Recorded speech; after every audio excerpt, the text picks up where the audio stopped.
All right, council member, you've now been joined by council members Pinto and Henderson. And we're live on YouTube, and you may begin when you're ready. Welcome to my colleagues, and thank you, Sean.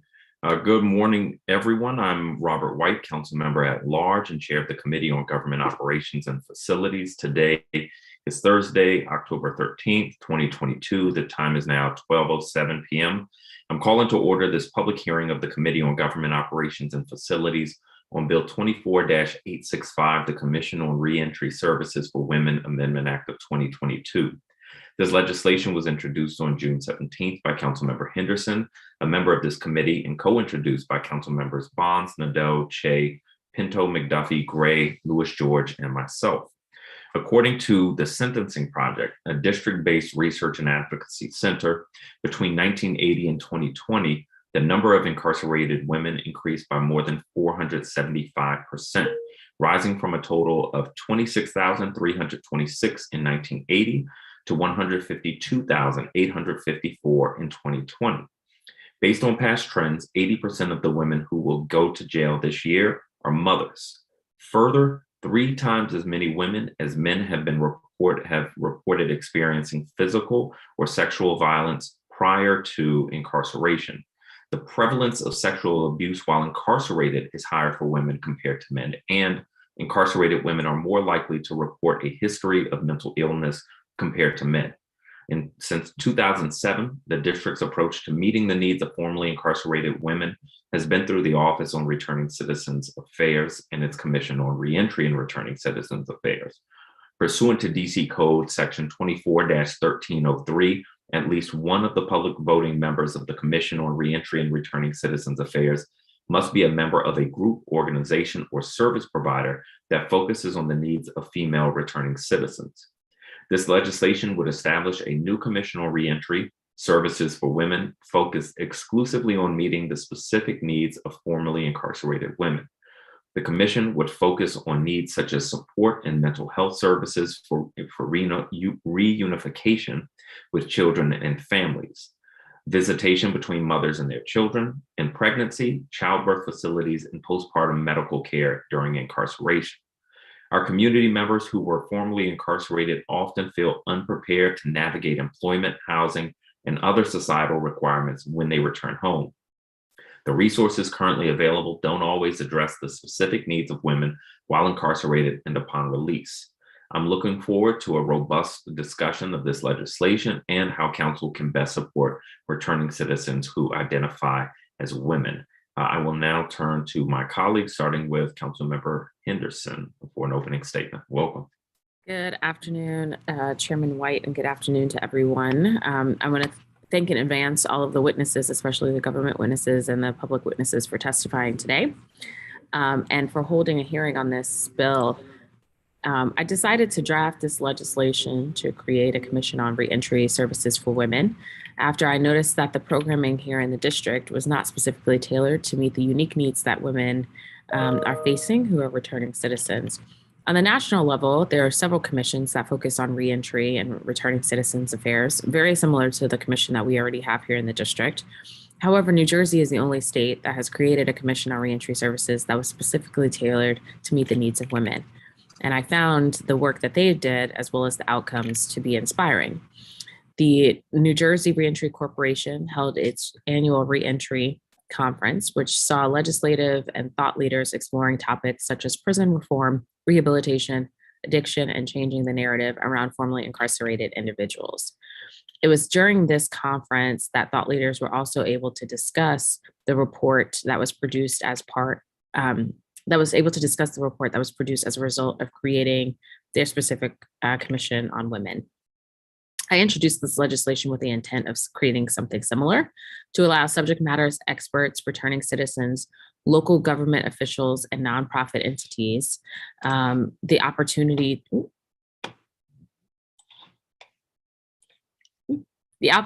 to come together and have meaningful dialogue, conduct research on best practices, and find solutions that can be used to inform the necessary policies and procedures needed here in the district to improve outcomes, specifically for women that are returning citizens.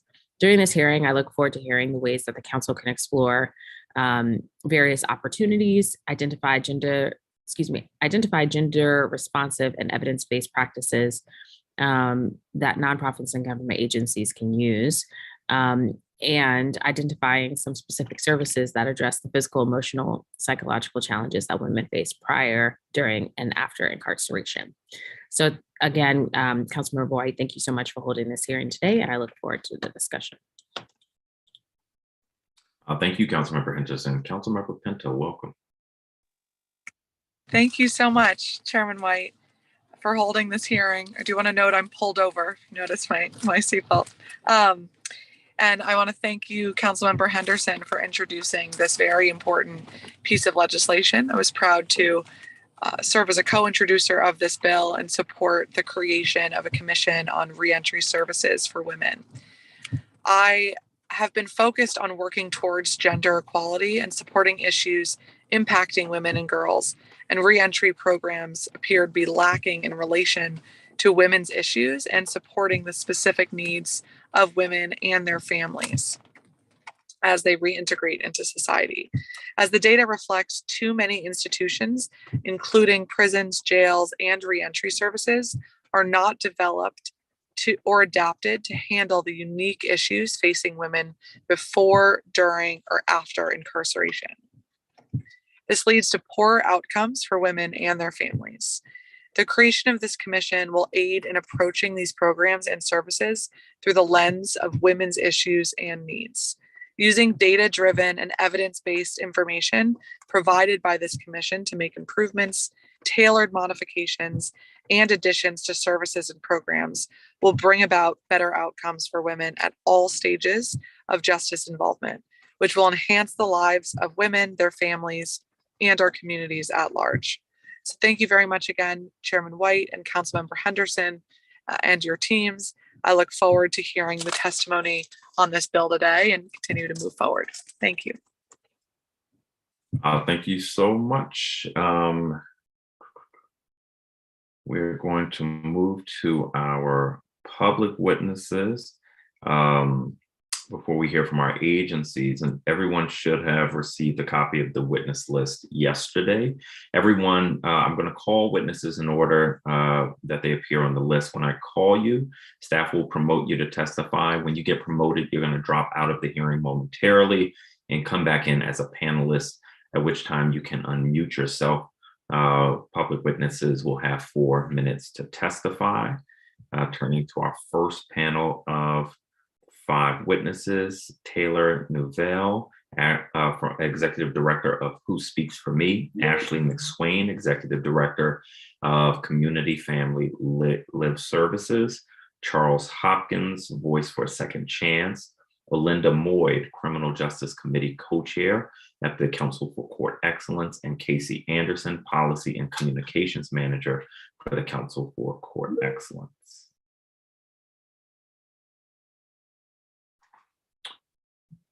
And Taylor Novell, welcome. You can begin your testimony when you're ready. Good afternoon, Chairman White and members of the committee. My name is Taylor Novell, and I'm here in capacity as the Executive Director for Who Speaks for Me to testify in support of the Commission on Reentry Services for Women Amendment Act of 2022. Who Speaks for Me is an advocacy and activist-driven prison abolitionist organization. We work to create alternatives to incarceration for women, girls, and LGBTQ people. We provide innovative programs to interrupt and dismantle the trauma to prison pipeline, reduce recidivism, and provide successful reentry. Our programs center the voices of the people we serve with the goal of building a trauma-informed justice system. Who Speaks for Me provides opportunities to heal for those impacted by trauma before, during, and post-incarceration with a focus on people of color. In November of 2015, I published an op-ed in the Washington Post titled, "How to Help Former Inmates." The editor for the Post came up with that title, not me. However, here we are 7 years later, and the issues I raised in that piece still remain. I wrote in part the following. A recent Office of Inspector General report verified experiences of returning citizens.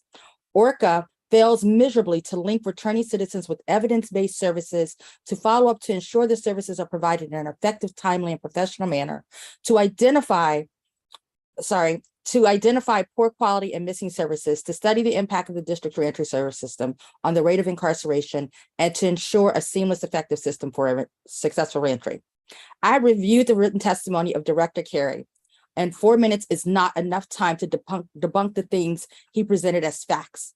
I will say this. I asked Director Carey about vouchers for women in 2021, and he told me they only had a few, and they went to men.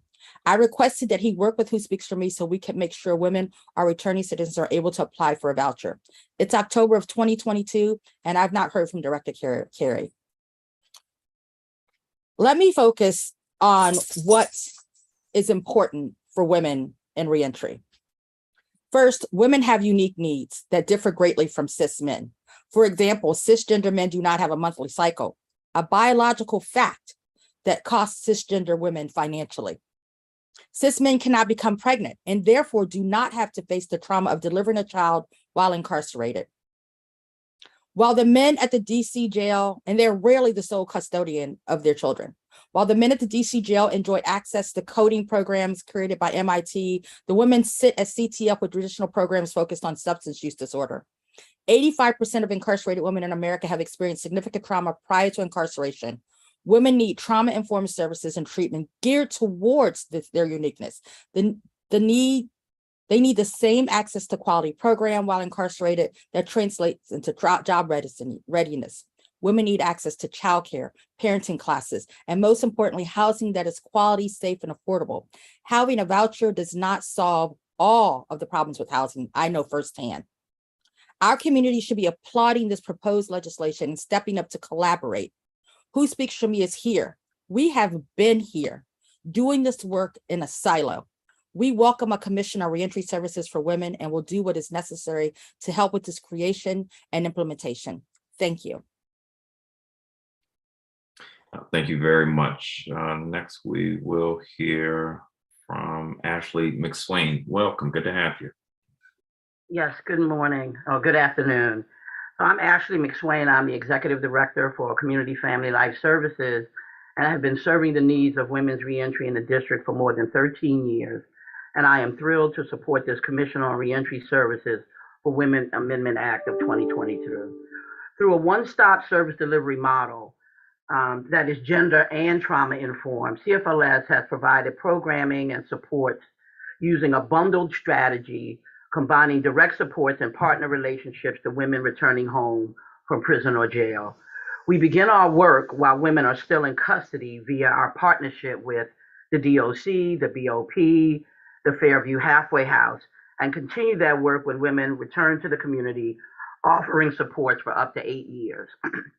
Our Women's Reentry Continuum of Care offers case management, supportive services, including parenting, employment, emergency services, housing programs, women wellness services, including HIV prevention and outreach, legal services, and our Speakers Bureau, which is an innovative peer support initiative that provides an avenue for trauma survivors to educate policymakers and the community while breaking down stereotypes and opening a dialogue for healing and change. And you will hear from members of the Speakers Bureau later on in the hearings. We know that upon release, women face a myriad of obstacles and need a great deal of support as they face a multitude of challenges ranging from job and housing discrimination and an uphill battle to rebuild broken relationships with their children and caregivers. And these needs have only been exacerbated by COVID-19.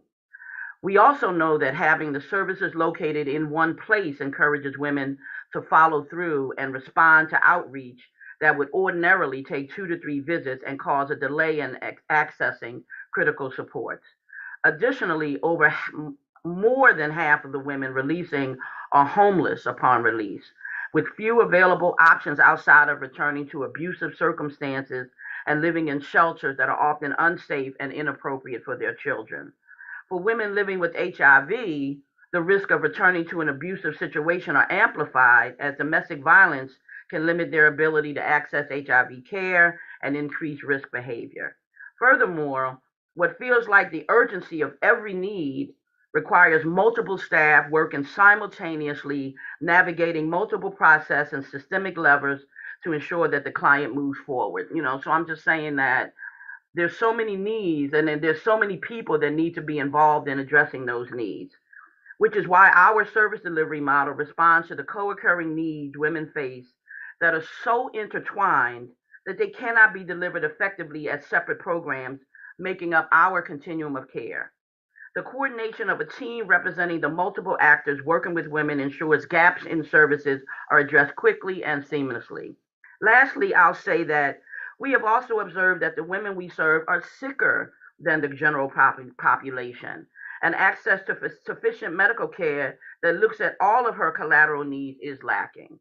A commission that looks at women's reentry journey is long overdue and will highlight best practices and unveil the complexities of working with women whose every need feels like an urgent priority with little room for error or flexibility.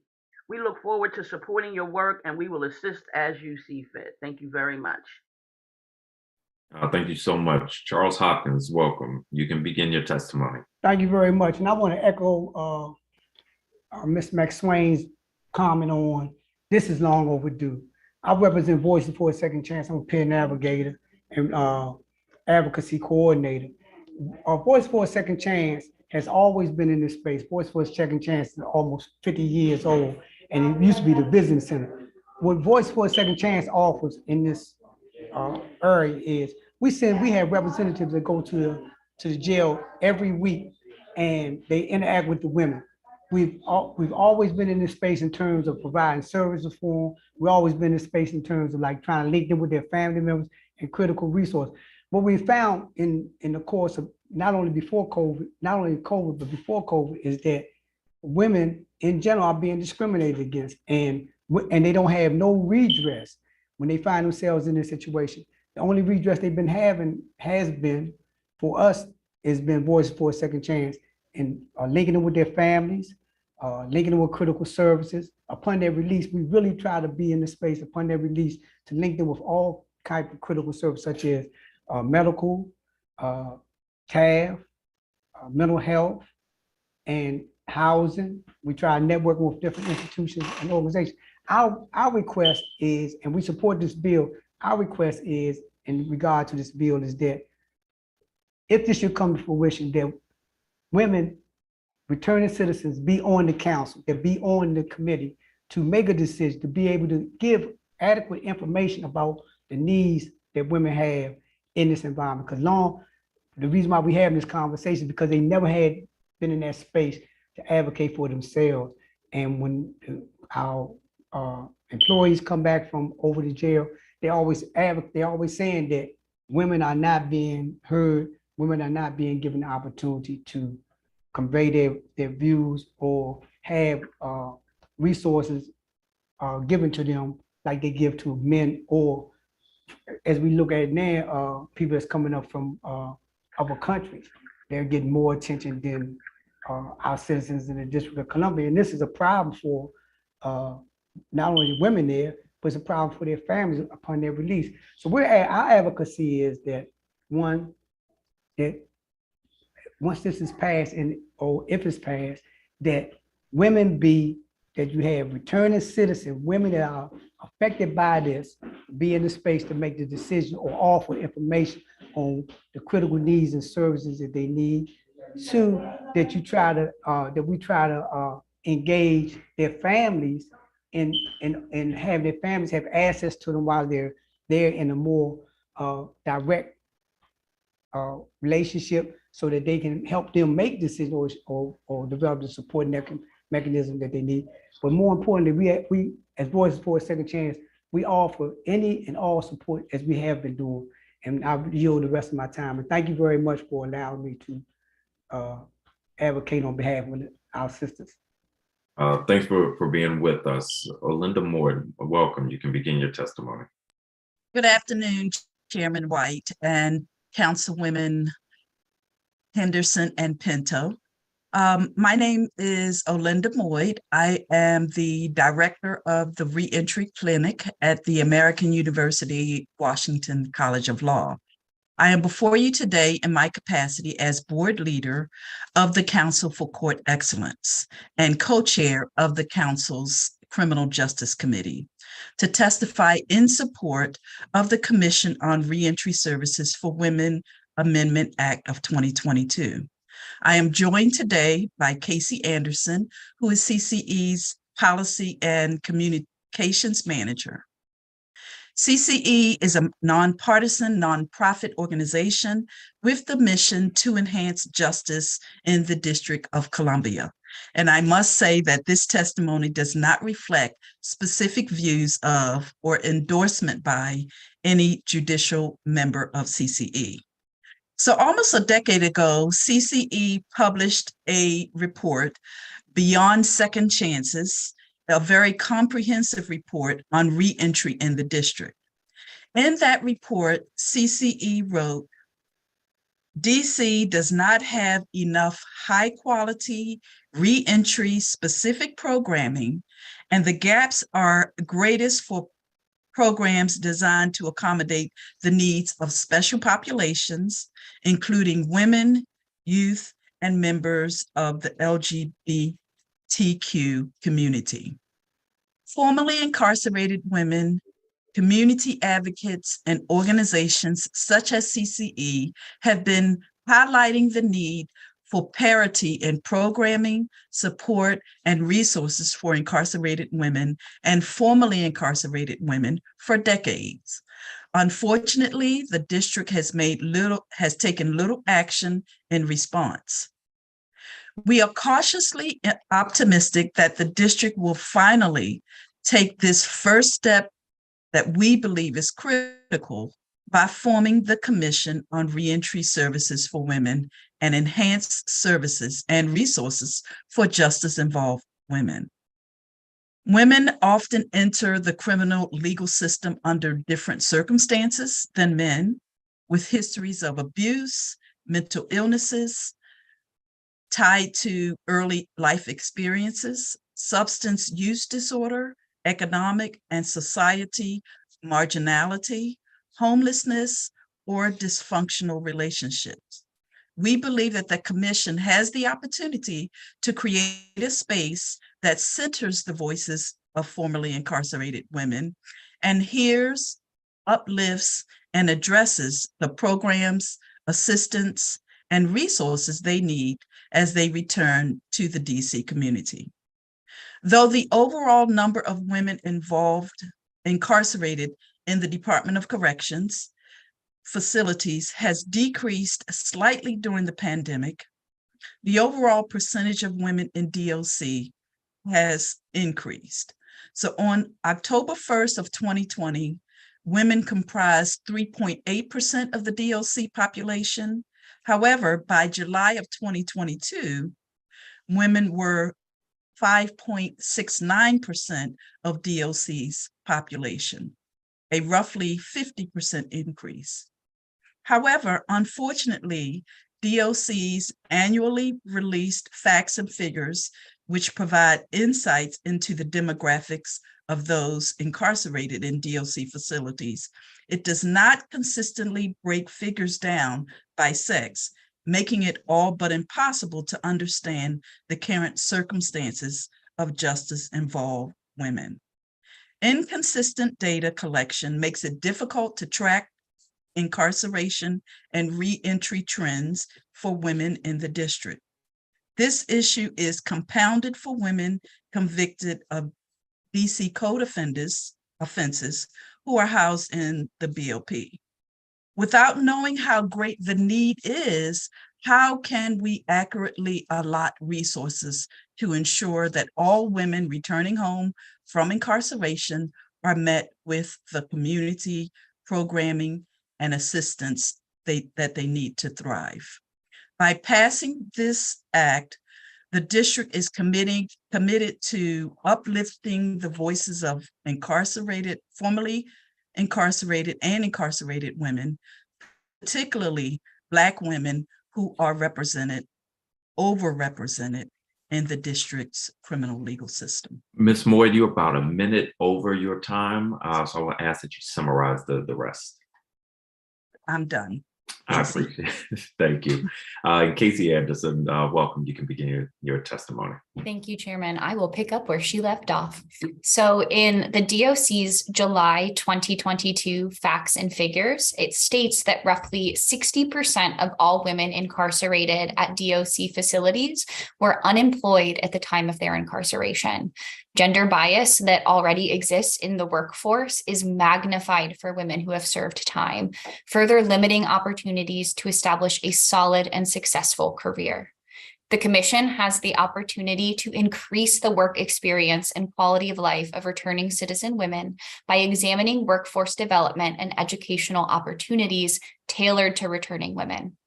However, examination is not the same as action. This commission must also take swift action with financial support from the district to implement these workforce development and educational programs, establishing gender responsive and evidence-based practices in correctional facilities and with community-based providers.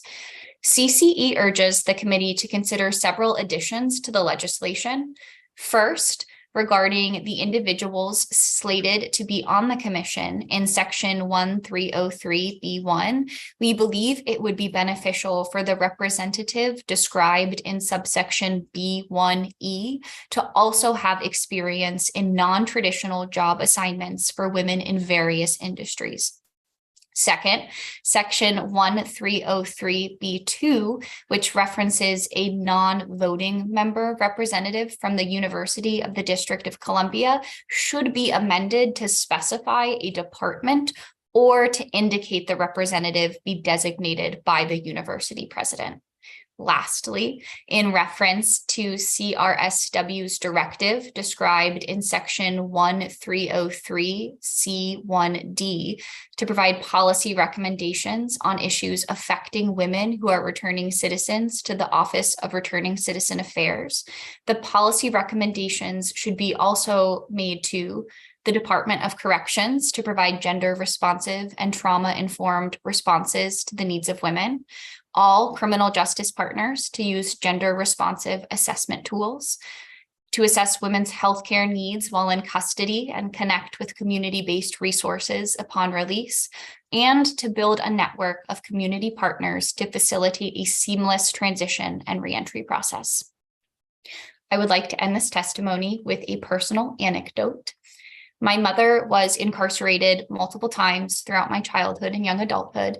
And while she was incarcerated in Virginia, many of the barriers women face when returning to their communities are similar across regions, though compounded by other demographics such as race, sexual orientation, and socioeconomic status.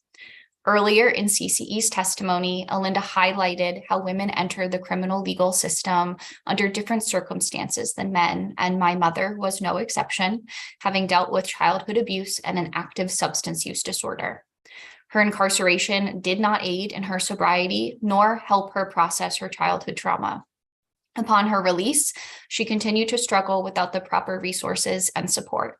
I remember talking with her about a job interview several years ago and her telling me that as soon as they ran the background check, she wouldn't get the position, despite the interview going well and being qualified for the role.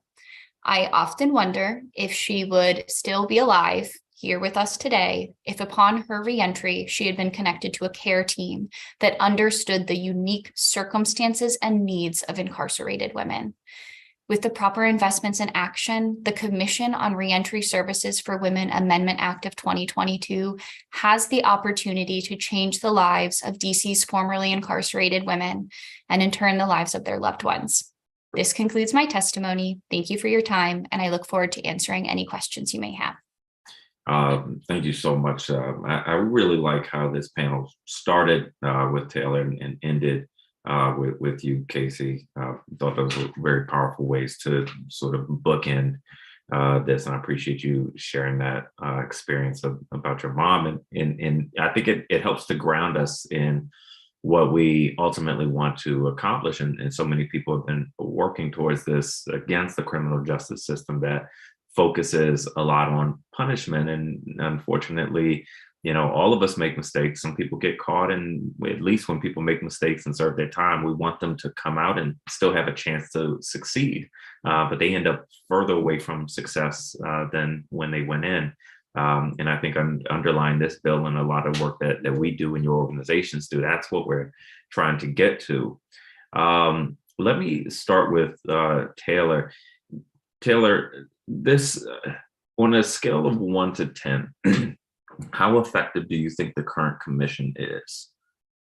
You mean Morka? The commission on reentry. So, the commission on reentry. Yes. I don't find it to be very effective in that it does not include tailored services for women. So on a scale of 1 to 10, I would give it a 2. So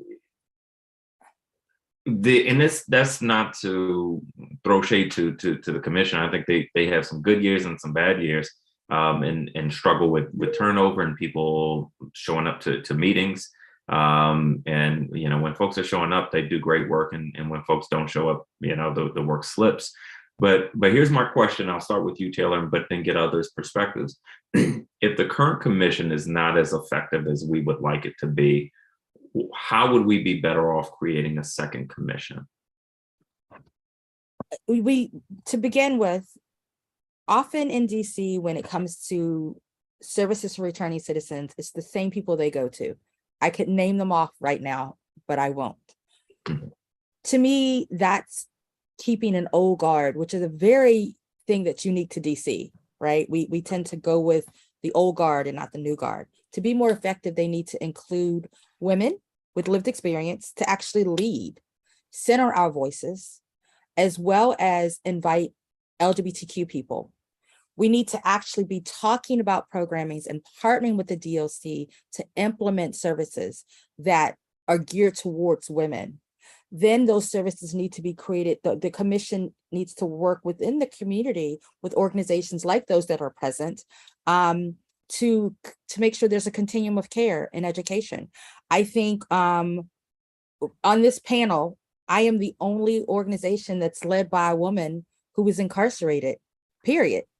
And I did time in the DOC and in the BOP, and I was at the halfway house. And I think that it's time that we bring these women to the table. I see we have testimony of people who have lived experience, yet when we show up in these meetings, we never see those people. And so I think the commission, to improve itself, needs to do a better job of bringing everyone to the table. And here's the thing, the table needs to be built by people like me, right? So the commission can serve as a support, but they're not the leaders. We need to be those that are leading. I appreciate that. To this question, Linda Moy, did you have something here? Yes, I apologize. The automatic lights in my office just went up. One of the main features of this bill that attracted me to want to contribute is that something that I've been saying for many years in my practice and my work in reentry is that reentry doesn't start when a person leaves the institution, right? Reentry should start when a person enters the institution. That's when the release plan for what is going to happen with that person at the tail end should start. And so some of the features of the bill that I think are important are having members of the commission and have the thought process in terms of how the commission will operate begin while women are in the institution. We don't always think about it, but even as it relates to things like classification, how infractions are handled in the institution, as it relates to jobs that women versus men are privy to in the institutions. All of those things contribute to what happens with a woman when she is returned to the community. And so I think that, again, a highlight of the bill is that the conversations, the policy surrounding supporting women will start not just when they're returned, but while they're in custody. Yeah, I appreciate that. That's something we have been working on for years. In fact, I wrote a bill and we passed it into law that requires ORCA to start the reentry process a minimum of 6 months before someone returns. And this actually, I think, was in CCE's report many years ago. There's a lot of stuff in that report that I pulled from. And Orca just has not been able to get a lot of it done. I recognize challenges, but I think we've got to rise to those challenges better. I will say, and then I'll turn to you, Taylor. I'm not yet convinced that creating a second commission is going to move us further. I think there are 4 vacancies, I think, right now on the current commission.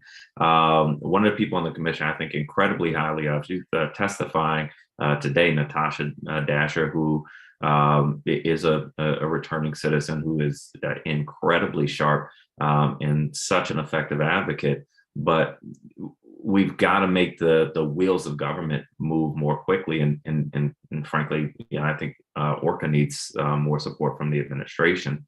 I just don't see them as a powerful agency, and I think they have a lot of opportunity to do that. But I want to continue to discuss this and see where I might be wrong here. Taylor, I think you had something else you wanted to add. So part of the problem is the way that when we, and I agree with you 100%, Alinda, reentry starts the moment that you are sentenced. That's when it starts, right? Unless you're doing a life sentence, right? That being said, part of the problem is that the access to women from those of us that have programming on the outside that we want to bring in is very complex versus to men. For example, and for example, Who Speaks for Me started a program in 2017, which we're going to restart this fall, sharing our stories to reclaim our lives. It's a writing program. It's very effective. And we were on the drug unit.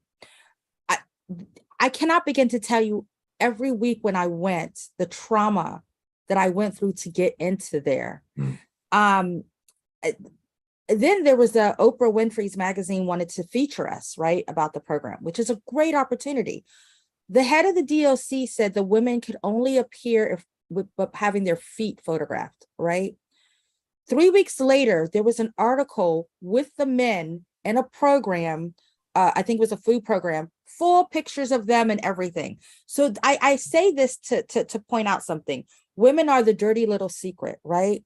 We're supposed to be pure and angelic, and somehow when we go to prison, we're more stigmatized than men when they go. And this directly, and that sexism, that shame directly impacts the level of services that we receive or don't receive.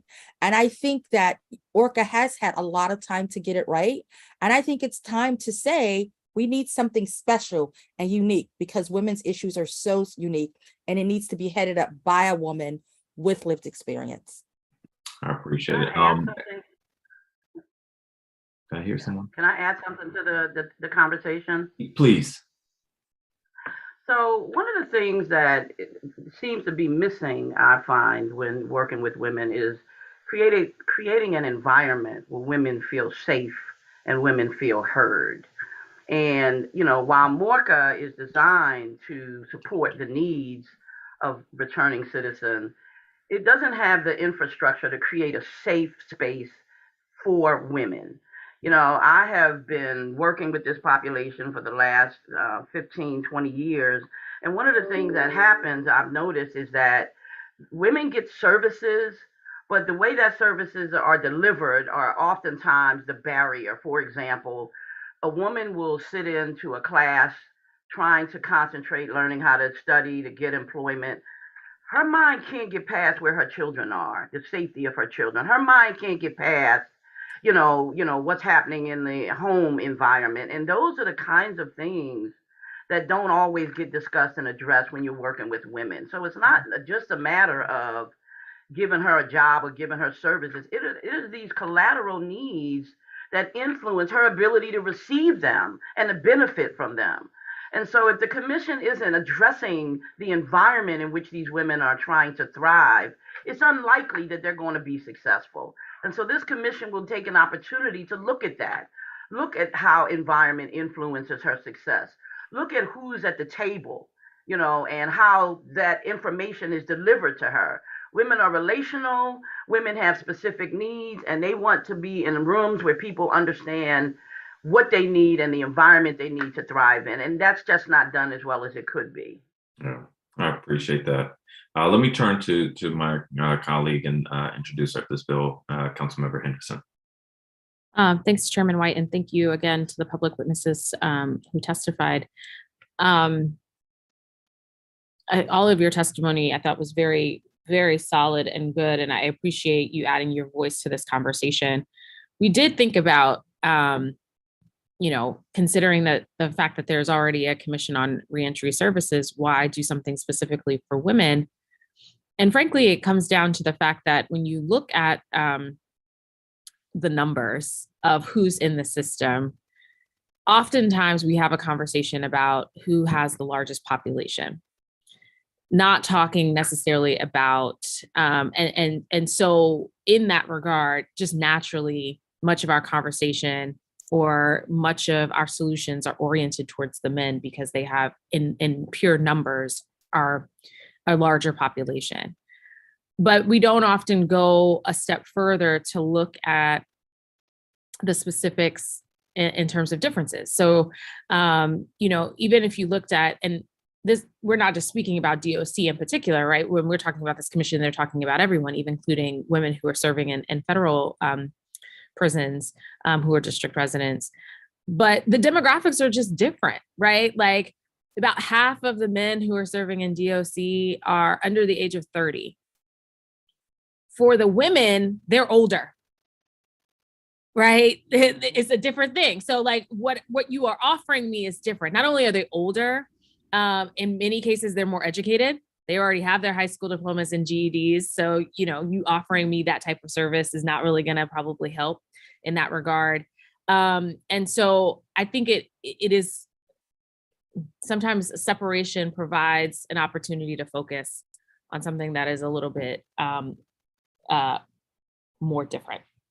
I wanted to ask the panel, and Taylor, I appreciate your perspective here, as well as Mr. Hopkins, when you were talking about this around the need to have more women with these lived experiences at the table. And I feel like even when I now go back and look at the bill that we introduced, I'm actually not satisfied that we only have one seat that is specifically set aside for a woman who is a returning citizen. And I feel like that needs to be modified. I'm curious, and I heard Casey, you talk about modifying the seat that is a representative of UDC. And I'm curious if you would think how you would feel if it wasn't just UDC, but any local university in the district that serves district residents. So that opens it up to Trinity and other institutions as well. I would just love to hear some feedback on that in terms of like the makeup or the proposed makeup of who would serve on this commission if we do move forward. Anyone? Thank you. I think that it would be totally fine and appropriate to open up that university seat, but I also want to make space for Alinda to speak on that as well, sort of as my tag team partner here in testifying today. I totally agree. I think that UDC certainly is a university that serves our community, but there are other universities. And so I would certainly, we would support opening it up to other universities. Okay. And what about, I mean, in the idea, there are commissions that are large and don't do anything, right? So everybody has a seat at the table, but it is so unwieldy in terms of size that it's never actually able to live out its mandate, which is one of the reasons I was like, okay, let's just we could put 30 people on this, but it's not really going to be effective. Were there any positions in terms of the list, and I don't know if you have it in front of you, I'm happy to sort of read it off, where you felt like, I don't really know if that's really necessary. Let's just have more women who have lived experiences as instead. Can you read the list? Sure. So in terms of it's 7 public voting members, it to include at least one woman who is a returning citizen, a representative of the DC Coalition Against Domestic Violence, an attorney with experience on prisoner and reentry issues, a representative that has experience with LGBTQIA and reentry issues, a representative of an employment and training industry who by experience or training has experience in prisoner reentry issues, the director of reentry housing services, and a physician with experience in women's health or inmate health issues. Well, first of all, they should change that word inmate to detained person. But as a queer Black returning citizen with a disability, I will say that I am tired of being the lone person at the table. I really am. And it becomes, Casey has seen me in these meetings where it becomes triggering and such a burden because it's like being in a well yelling, but I'm the only, and it's a lonely place to be. Mm-hmm. And so I would say I would say expand it to 10 people only because you're going to get more than one returning citizen, right? Like, yeah, right. I represent a lot of marginalized groups in my own person, but that's a lot to carry. Okay, I understand. And I hear you on that for sure. And we can definitely look to sort of modify that. Any sort of I'm trying to be respectful of the clock. So I'll just say this. I think that at least even for me, looking at the DOC census information about women who are currently, or at least from July, right? And the age difference, it is so like you're already dealing with a whole different crowd of issues just based on that. Taylor, I didn't know if you wanted to speak to that. I do, and I'm mindful of the time, but I didn't go over. I was really good before when I did my talk, so I'm prone to go over. I wanted to say, so the average, I don't know if you all know this, the average age of a woman going into custody, be it local jail or prison, is 40. And they're usually charged with their first offense when they're in the prison system. And so when you look across the board, we are older, right? And we're dealing with so many other things, right? It might be our first time going to prison, which was the case for me. I was 40 years old. And when I came home, I was 45, right? So when you're reentering, if you're older going in, you're going to have so many problems getting jobs and so on and so forth. So one of the women I did time with did 33 years. She came home at 55. She still hasn't found employment. There's been no services for her. We have a new program, Housing for All, and we're going to be housing her for free in her own apartment and giving income.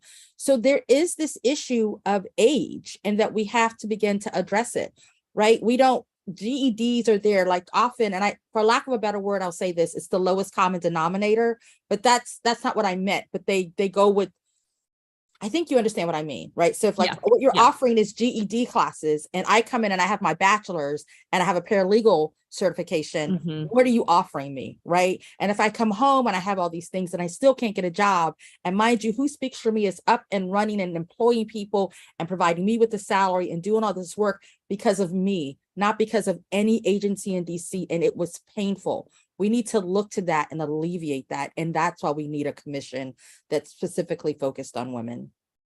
Thank you. Thank you, Chairman White. Thank you very much. I really appreciate this panel. At this time, we're going to move to our second panel of public witnesses. And so I want to welcome Jasmine Joyner from the National Reentry Network, Camila Finley with the CFLS Speakers Bureau, Crystal Marshall with the CFLS Speakers Bureau, Chantel Hurley with the CFLS Speakers Bureau, and Tiana Coley, who's a member of the National Reentry Network for Returning Citizens.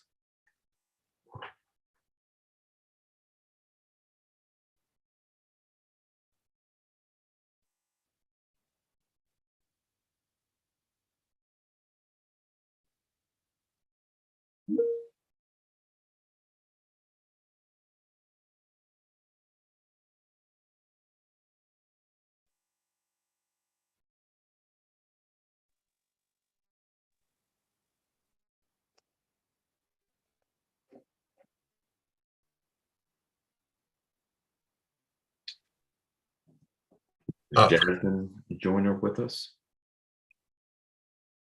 I can't speak for Yes, any. can you hear me? I know that I am speaking as the coordinator for the Speakers Bureau, and will be playing the testimony recorded by the Speakers Bureau members. I appreciate it. Okay, and then I'll turn to you, Can you hear me? Joe. Jasmine, I can hear you. You can begin your testimony.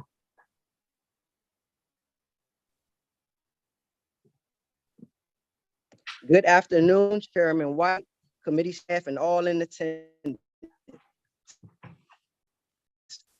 I would first like to thank all parties for the opportunity to speak and be heard. I am a Black woman and advocate of national reentry. I am dedicated to all DC residents returning home from incarceration. I'm an asylum with the DC Justice Lab, and I 15-year and 18-month sentence and returned home October 2020. Over the past quarter century, there has been profound change in the involvement of women within the criminal justice system, which is the result of a more expansive law enforcement effort, stiffer drug sentencing laws, and post-conviction barriers who've rectified on my experience as a Black woman, home without a guide of sorts for my inevitable return home after serving almost 16 years in prison. Prior to being released, I had little to no interaction with managers that I understood were supposed to support the reentry process. I was released without plan or any access to any resources that would assist me. Solution: by passing the legislation presented, I demand that these institutions be held accountable. The Federal Bureau of Prisons philosophy states that release preparation begins on the first day, and I beg to differ. It also says that at least 18 months prior to release, they will also begin helping you with release preparation, which is also not true. By my own will, I found programs like the National Reentry Network, but about women that fall through the cracks that aren't savvy enough to find a clear path of reintegration back into society. The committee will assist and force institutions to live on the policies and systems already in place in their own philosophies. Women who maintain contact with their children and families are less likely to report depression while in prison, and more likely to reunify with families following. Unlike men who commit crimes, most of these incarcerated mothers sole custody of their children and plan to resume after prison. So reentry programs should offer specific program elements that allow women to act with their children on a regular basis while in prison. Then also include family therapy to tackle the dual problem of persisting mental health disorders in women. 66% of women in prison reported having a history of mental disorder, almost twice the percentage of men in prison. When women are released from correctional facilities, they are often to address problems as such. I was released at the right age of 22, and my mother died of breast cancer, and she was my support, and I came home homeless. And so the district has a significant portion of its affordable housing stock, and increasingly difficult to sell minimum income, and the negative abuse consequences are felt nowhere as keenly as in our homeless services system, especially for women affected by the criminal legal system.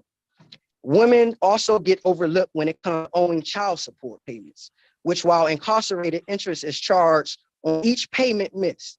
It is why we believe that it's solely a man issue, it's the gender-specific name of a program held in the district called Fathering Court. Women facing the issue should receive more gender-specific guidance in maneuvering the legal system to modify those unfair interest charges. Specific substance abuse treatment implemented, including communities created to reflect increased levels of personal and social responsibility. These third communities have been a national model for drug abuse treatment, and upon release, women should have more of these supportive gender-specific communities in our neighborhood. So with DCHA, the DC Housing Authority, along with MORCA, the 20 housing vouchers are allotted to returning citizens per year. Meanwhile, in DC, DOC commits and releases between 2,500 and 3,000 women. Nearly 6 out of 10 women leave prison have nowhere safe to go, and we need more gender-specific options for housing for single women as well as women with children. I am testifying to give you my experience and other real experiences that women continue to face on release.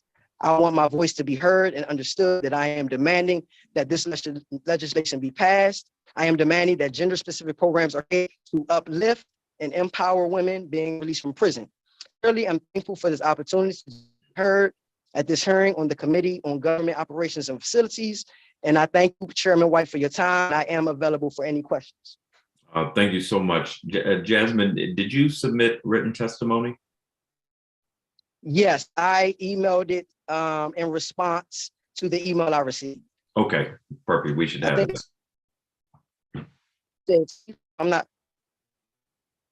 We'll let you know if we don't have it. I appreciate it. Yes, all right. Thank you, sir. Thank you. I seen news this morning also. So we'll move to our three panelists from the CFLS Speakers Bureau. And I believe there was somebody there, Joe D'Antonio. Yeah, so we actually, I have Camelia and Chantel are in the audience. Okay.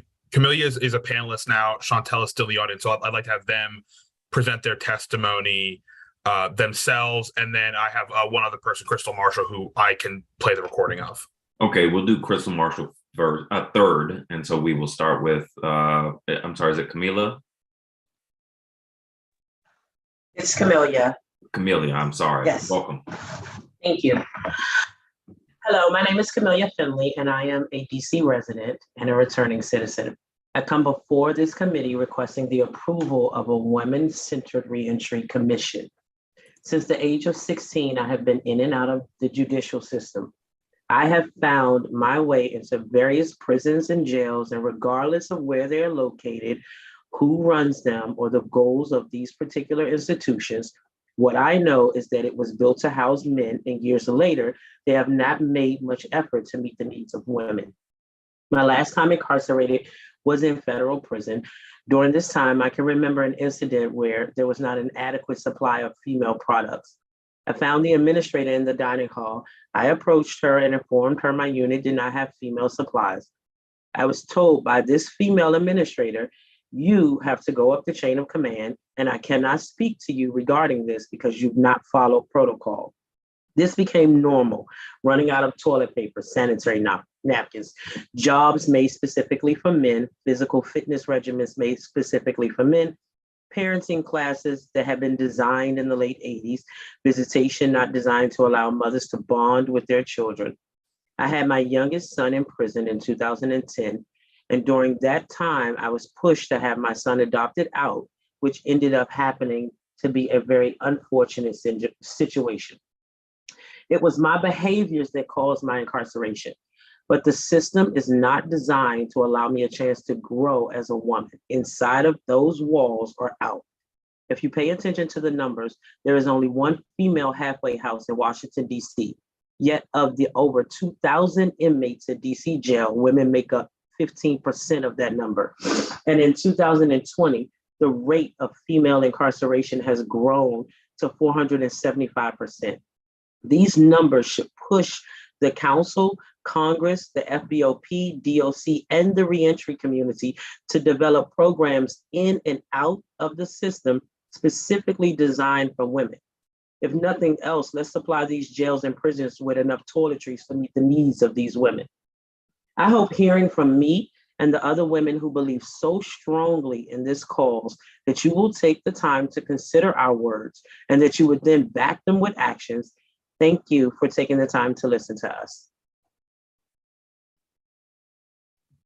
Thank you so much for being with us. And Chantel Hurley, welcome. Welcome, and thank you for having me, Chairman White and other panelists.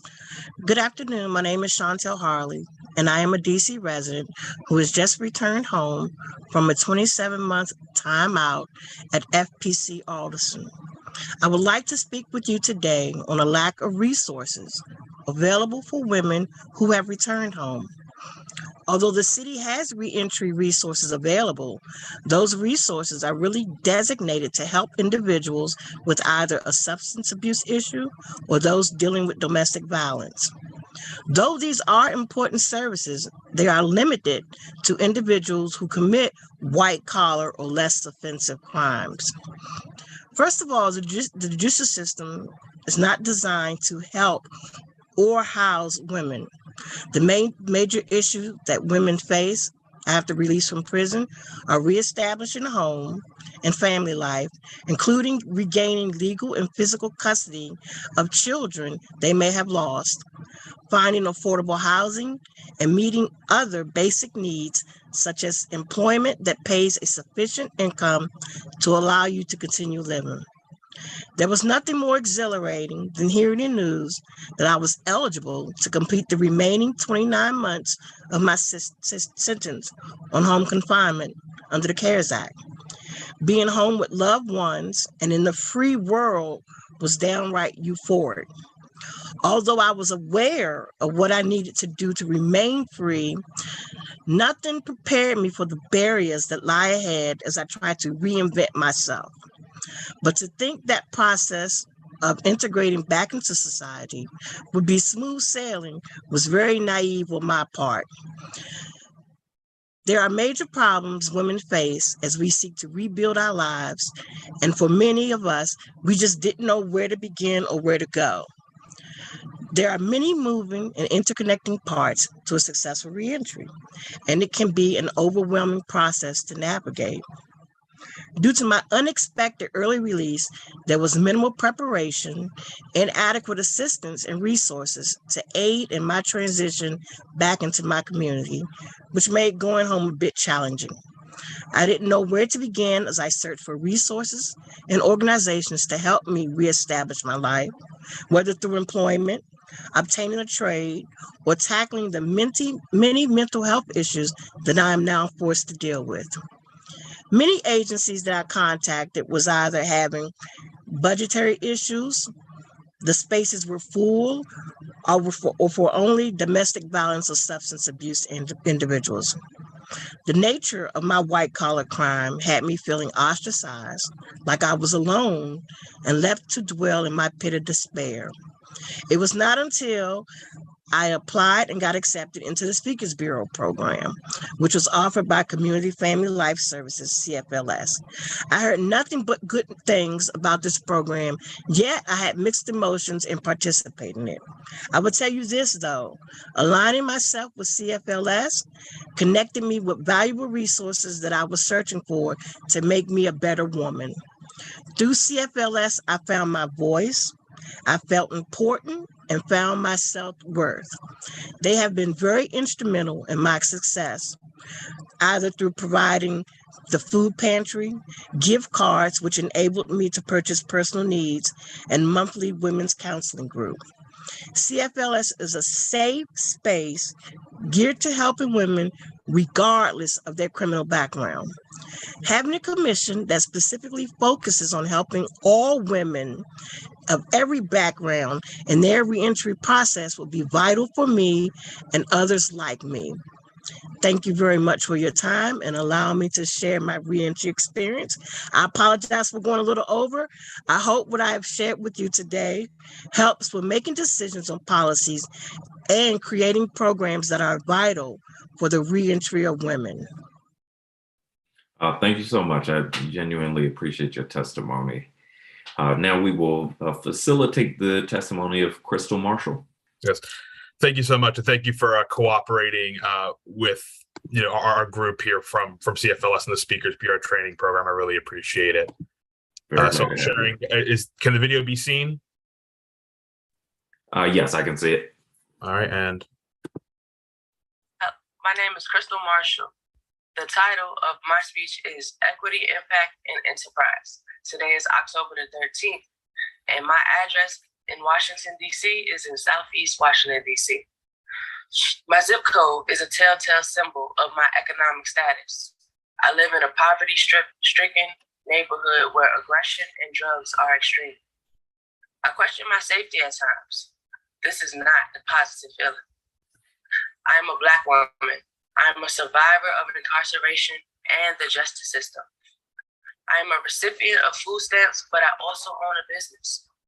I still strive to stay current with all my business obligations. However, this can be extremely hard because I'm only learning about my personal financial wellness as an adult approaching 40. I wish my incarceration had a portion when all the abuse stopped and I was granted a holistic education. I think that a more personalized approach to reentry should be sponsored by the council. People should be given a job coach when they come out of prison to help them find jobs that are well suited for them. The way things are currently set up, people are forced to do things out of obligation to parole, and that does not set up people for success. As I stated, I am a business owner. I wish I was offered financial wellness class for business owners before I was released. I hope that individualized reformation and society reintegration can truly become the goals of incarceration. The opposite of how right now it just feels like a revolving cycle for the downtrodden. Much of my incarceration was spent in various states of depression, anxiety, post-traumatic stress, and general unwellness. While incarcerated, I achieved certifications in electrical, plumbing, HVAC, and I was even a computer-aided drafting tutor.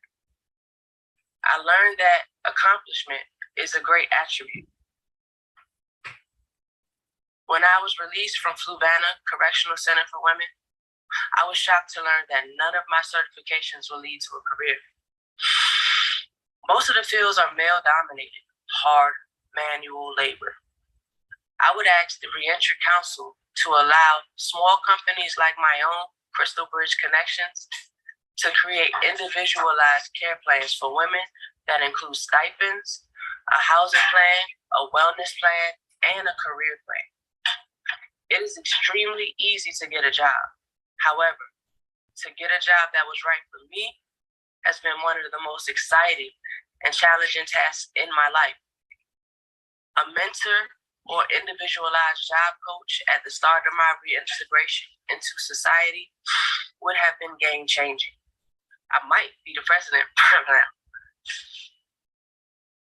When you speak of degraded environments, most often scenes of cracked walls, poor sanitation, rodent infestation, poor food quality, and overall lack of positive community are the brand. Prison is not supposed to be white picket fences and meals with caviar and filet mignon. However, once released, I still felt incarcerated, even past my probationary period. My mental health declined significantly while I was incarcerated, and the resources that were offered upon release have done little to repair the subhuman treatment. The first organization to meet me where I am with most of my needs has been Cfls, Community Family Life Services. They most recently started to circulate free therapy sessions for all its clients. A reentry council could be helpful to determine what resources are needed. A reentry council would be helpful to determine what resources are needed to create individualized care plans for released individuals. I would love to lead that process. I'm happy to say I survived incarceration. I survived probation in Virginia. I survived probation in Maryland. I survived probation in the District of Columbia. I am a leader in my community, and I want to help make a difference. Thank you. Thank you so much for facilitating the testimony. No problem. Very glad to have it. Our final public witness is Tiana Coley. Welcome.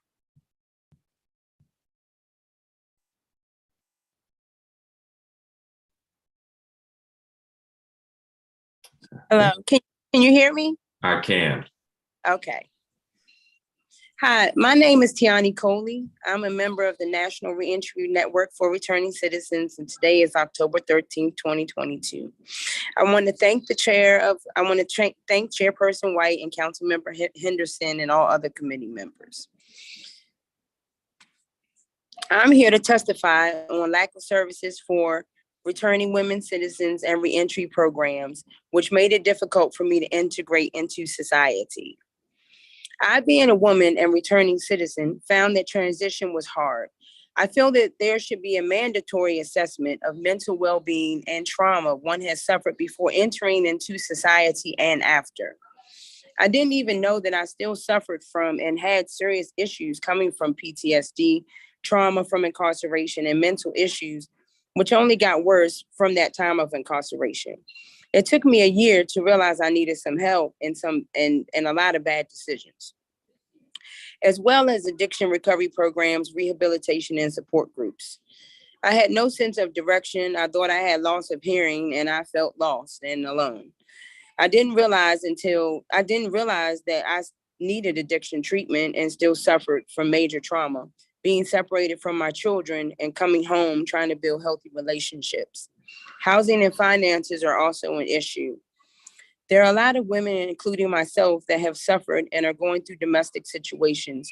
I feel that there should be more women counselors, self-help groups, and therapists that have training and can relate to these situations. They have resources and or direction to help that need. Housing is also an issue if you don't have children that are minors, even if you do. A mother wants nothing more than to have reunification with her children. More resources for this will be very helpful. I see that there is a doctor with experience in women's health issues on the commission. I wanted to add the importance of mental health issues, which includes PTSD and trauma. We need a lot of help and assistance with that, and sometimes we don't even know how our incarceration has impacted us. Many of us have started on a downward spiral and don't know what to do or which way to go. I just ask that there are more people put in place to help with those issues, because it's very serious and it's very important. And I wish I could have got the help I needed when I first got out, or at least the direction of where to go to get those resources. So it would be nice to have more women in support groups, counselors, and people to talk to that can help with those things. Also, relationship counseling is very important, because relationships, when you're trying to reunify with your family, your children, I got some training on that in incarceration, but it's a whole different ballgame when you get out. And it's nice to have a support group and somewhere to go where you can feel safe and feel that support that's needed. That's all I wanted to say.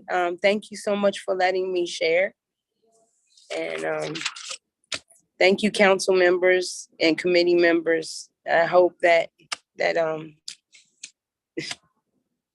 hello. Okay. Yep, I appreciate it. Thank you very much. I really do appreciate your testimony and everybody who testified. We might have lost Jasmine Joyner. What this panel makes clear is something I think we know, although you all put it in a very clear light, which is that we are falling way short on the needs of incarcerated women and women returning from incarceration in the city, way short. What this bill would do is to create a commission, not a new agency like MORCA, but a commission which makes recommendations.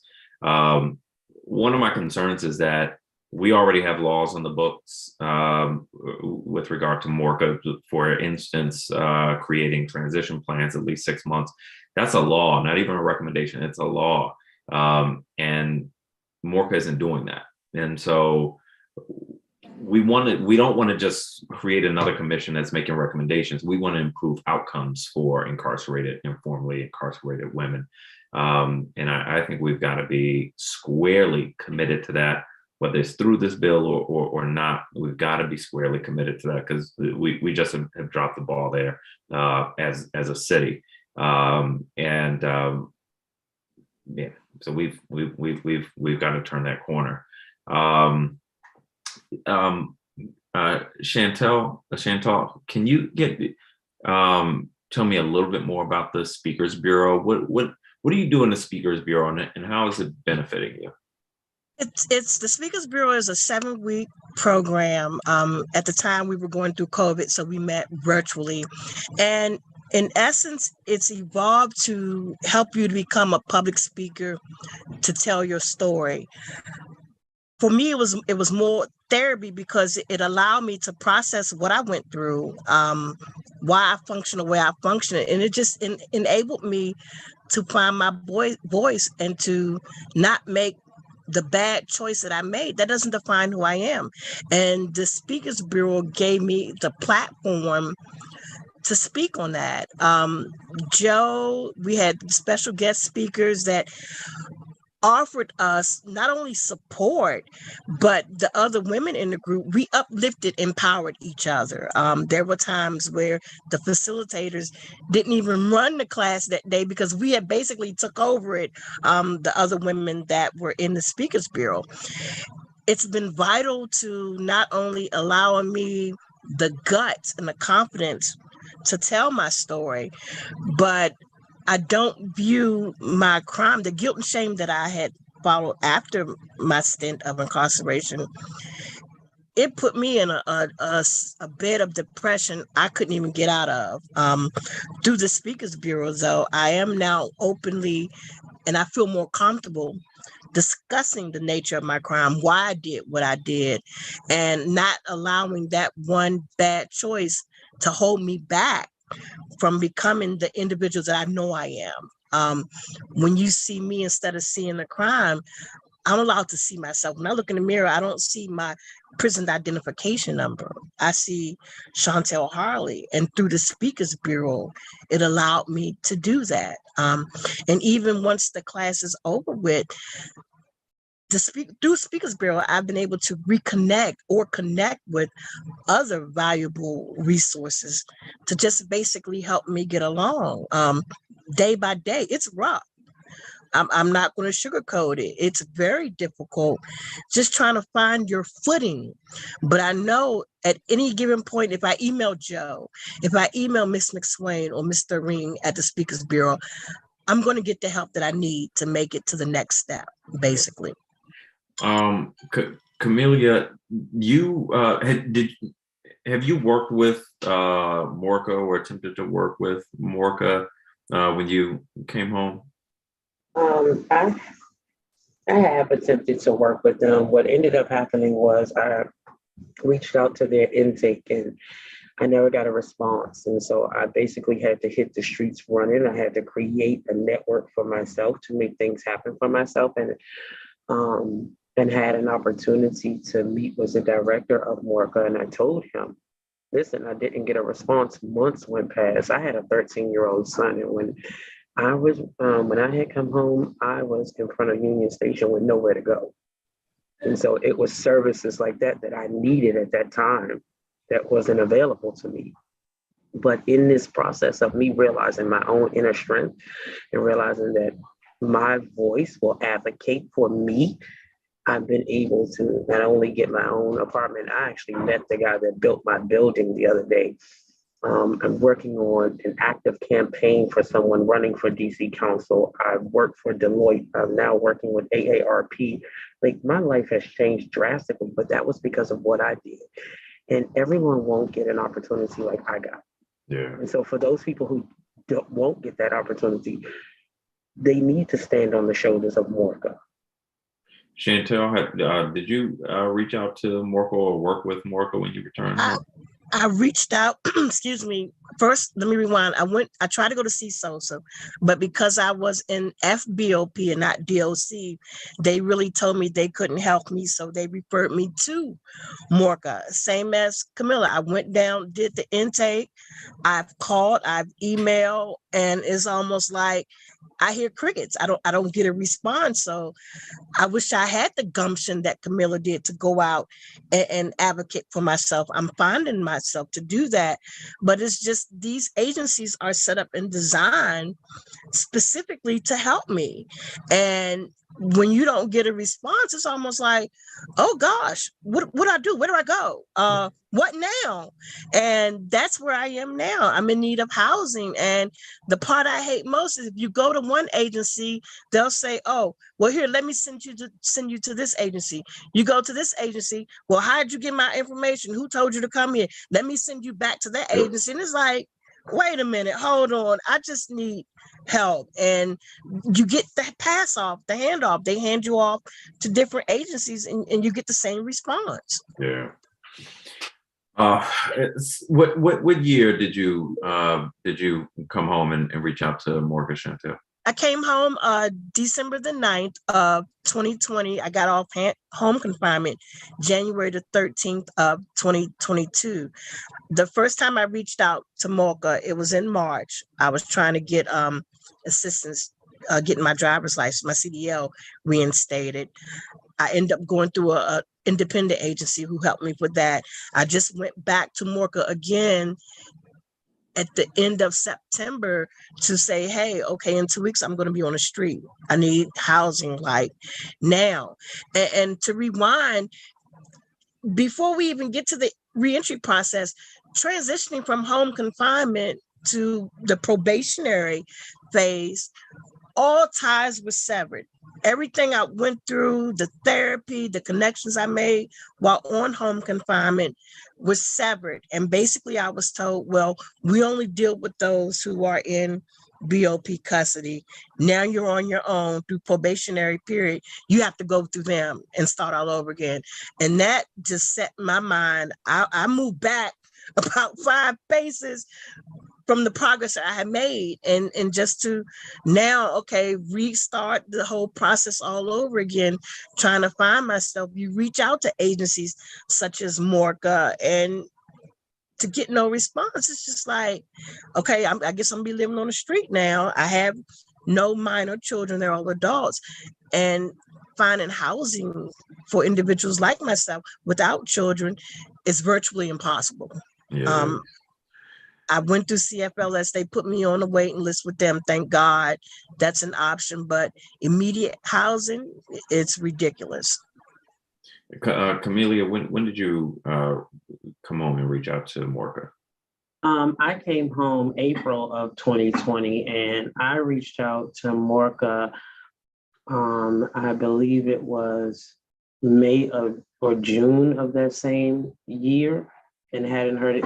It had gotten so bad for me that I literally was like, I'm going to create a team and I'm going to put my bid in to become the director of Morca because something has to change. And I'm not putting anything, like I have met with Lamont Carey. I think he's a fantastic guy. But what I know is that my personal experience took me through a journey I shouldn't have had to go through. Not in this city. This city is re-entry friendly. You can go into prisons and people will say, I want to go to DC because of what you get. Yeah. And I'll say that's this. a fight like that is crazy. It is. And just as I wrap up, because of the advocacy of returning citizens that worked with me when I got to the council, we created free transportation program, free ID, free birth certificate, 20 housing vouchers, which Jasmine Joyner mentioned, not enough. It is not enough. But when I started on the council, there was 0.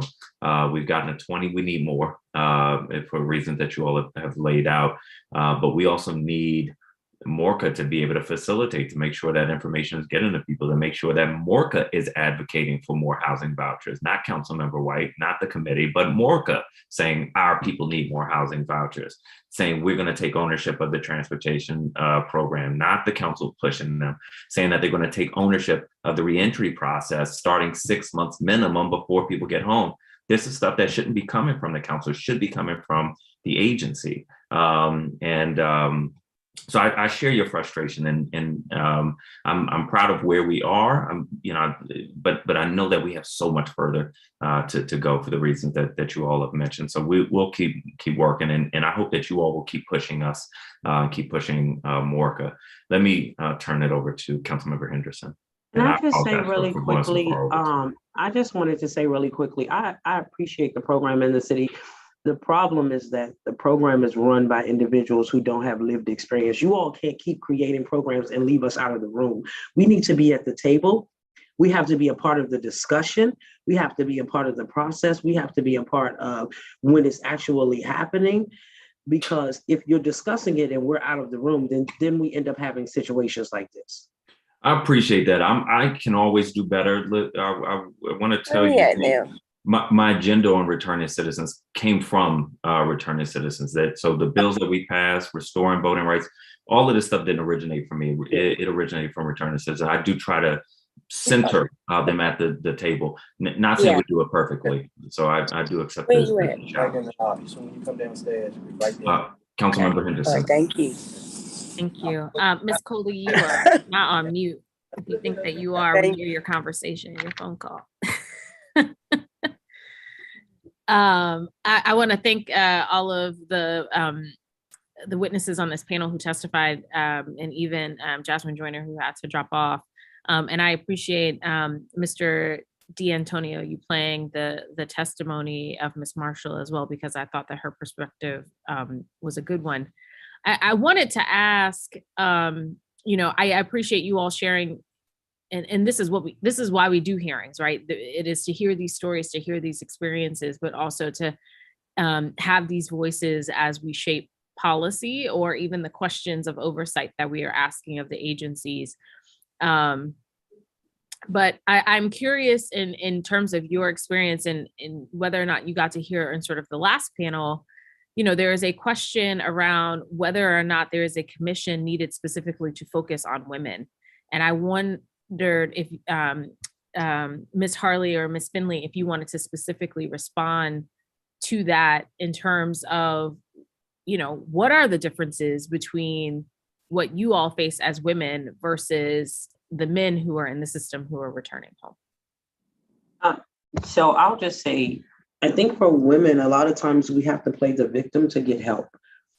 So to get immediate help, you have to be battered, or you need to have a boatload of children on your arm. And that's not the case for every woman coming home, right? But sometimes that's what we have to do. We have to play the victim, and we have to shed tears because the services are few and far between for women. And so if you want to get to the top of a list, I was beat up last week. Everybody wasn't beat up last week, right? I just need help because I went to prison. I made a mistake, and now I'm coming home and I want to do better. Help me do better. Help me be better. Or to reverse that, if you were abused and you come home and want help and you don't get immediate help, you find yourself going back to the abuser because he's the one with the house and he's the one with the money. And so a lot of women find themselves back in that situation, and then it's a repeated cycle. I recidivated plenty of times, and a lot of it had to do with my abuser because I had nowhere to go. And he had a house and he had money. And after so many people told me no, and I got no response from so many people, then he's waiting in the wings to pick me up. And there I am back in that traumatic experience all over again. And I think that's what is so unfortunate for women in this city in these circumstances. Thank you. Ms. Harley? I'll say this, women are different from men, no doubt. Physically, mentally, emotionally. We're emotional creatures by habit. Our needs are different from men. We are ex-offenders, yes, but there shouldn't be a cookie cutter process that helps us. We are different. Our strength is different, both physically and emotionally. To have a commission solely designated on women and what we need to have a successful reentry is vital. And like the early panelists spoke, I went in, I'm not going to say my age, I was well over 45, educated. They couldn't offer me anything. Came home over 55, still can't get anything. So to have a commission solely designated on women, older women, women of color would just be vital to not only a successful reentry, but to the overall well-being of building up where we left off from. Came back, nothing is the same. We get it. We have different needs. men very seldom go back to rebuilding relationships with family or children. They just in the wind. Whereas women, we have a stake in our children, in our family. And to have a commission that will provide us with the assistance we need to reconnect with family is very vital to a successful reentry. Ms. Coley, I don't know if you're still with us, if you wanted to jump in on this. Sure. Can you hear me? Yes, ma'am. Okay. I wanted to say that to bank on what both of them just said, basically, women have different needs, and there's no way that you can say that our needs are the same as men. I briefly spoke on some things that I felt that were really needed for women. And just like I forgot for the first young lady's name, talking about the domestic abusive relationship. When nobody else is there, it's easy to run back into the unhealthy relationship that you have. But I had a lot of mental issues, as well as had a lot of trauma going on that I didn't even realize I had going on. Just going through my incarceration, being separated from my kids, just dealing with a lot of things that emotionally has affected me. And as a woman, it's a total different ball game. And I feel like there should be more people catering to that area of emotional need and stability and support. And just like she said, even with housing, I've had a hard time with housing. I'm actually, I wish I knew about the National Reentry Network for Returning Citizens, because they are awesome. I've only been with them for maybe 2 or 3 weeks now, and they've already helping me with housing. I'm going to say substance that I need. They're helping to rebuild my esteem, which I've been working on rebuilding myself. But they do a lot as far as they care. They genuinely care. They do support men and women. But I wish I knew about some programs, even like Cfls, which they are a part of. I recently have found out about that not too long ago, and they have a lot of programs that I was not aware of before I came home. So I just wanted to say that I feel like it's important for certain groups of people to be able to reach out to these women, let them know where these resources are, be able to talk to them. She said CFLS had a great support group. She felt a togetherness of the women, like they could encourage each other. I that when I came home, and I didn't know where to get it. And it would that's all. But basically, I just want to say I do feel like, if just for the women, we have needs, and especially with our children, and whether it's a therapist, a counselor, or whoever that is talking to us, I feel like they also should have be knowledgeable and have experience in that area, so they will really be able to help us and understand. Thank you so much to all of you for sharing. I will say, so, I don't always necessarily favor commissions, because sometimes I feel like that's the opportunity to just kind of kick cans down the road, right? Like, and instead of doing the action in terms of what Chairman White was talking about earlier, we're looking for actionable solutions. And one of the reasons I thought a commission was important was because, at least when it comes to women in our system and women who are returning home, I feel like there's so much missing data. There's so much misunderstanding in terms of what it is, because for so long we have focused on the men, right? So even if I were to ask the question of like, what does recidivism look like amongst women returning home in the District of Columbia? And what is the number one reason in terms of why women are, recommitting crimes? We don't have any insight into that. And so I thought this might be an opportunity for us to, one, focus in and study on an issue, two, give voice to a population that is not often heard in this particular arena. And then three, for us to develop as a city some real actionable solutions in terms of how we improve the outcomes on the other side. So I thank you all for testifying. And I appreciate your sharing your stories. Thank you, Chairman White. Thank you, Councilmember Henderson. I want to thank all of our public witnesses, particularly people with lived experiences, share those with us today. Very helpful and impactful, and I appreciate you being with us.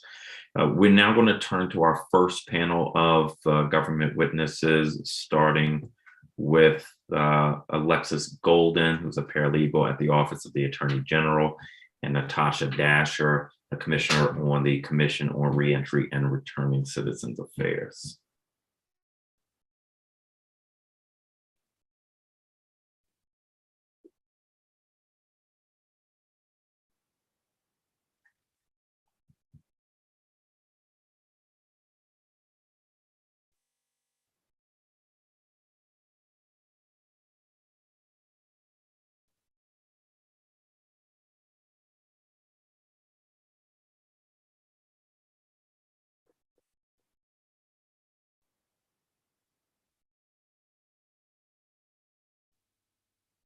Alexis Golden, are you with us?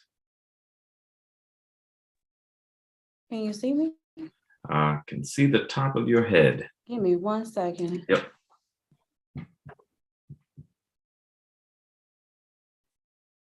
How about now? Perfect. Welcome. Hey. And you can begin your testimony when you are ready.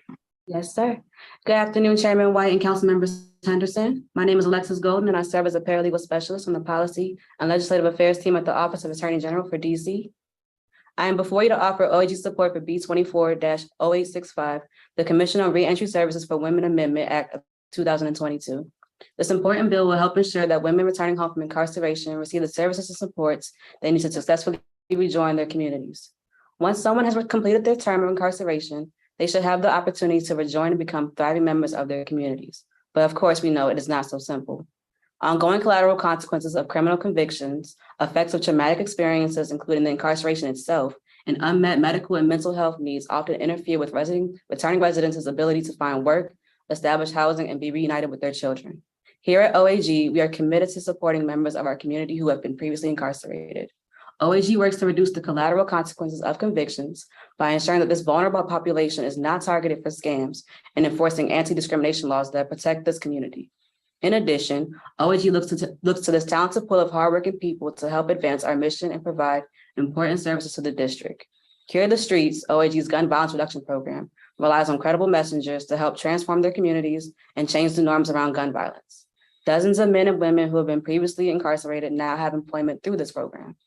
OAG also supports the Morka Georgetown Paralegal Program, a partnership between the Mayor's Office of Returning Citizens Affairs, Georgetown University, and the Department of Employment Services. The program trains returning residents to become paralegals through an intensive 20-week program. Graduates receive a certificate in paralegal studies from Georgetown and then interview with law offices in the DC area for full-time positions. OAG is one of those offices, and I am a graduate of that program. In my class of 10, OAG hired 3 of us. OAG has hired more graduates of this program than any other single employer. Thanks to the council's generous support, OAG will grow its hiring from the program even further in 2023. This program is an excellent example of the kind of program the district should be doing more of. This paralegal program had an enormous impact on my life specifically. While I was working to obtain my paralegal certificate, the program was incredibly supportive of the unique needs of the students. I feel like the intensity of the program was that of a pressure cooker, of a chrysalis, and we turned into butterflies. And I've never seen a butterfly turn back into a caterpillar. The additional education allowed me to get a well-paying job here at OAG. Housing and job security, once constant worries, no longer weigh on me. I am forever grateful to the program because it gave me an amazing new outlook and perspective on life. I feel hopeful for what life opportunities has to offer me. Chairman White, I know you know this program well because you have been one of its leading supporters. When you spoke at my graduation, you said that you were proud of us and that you could not wait to see all the things that we accomplished.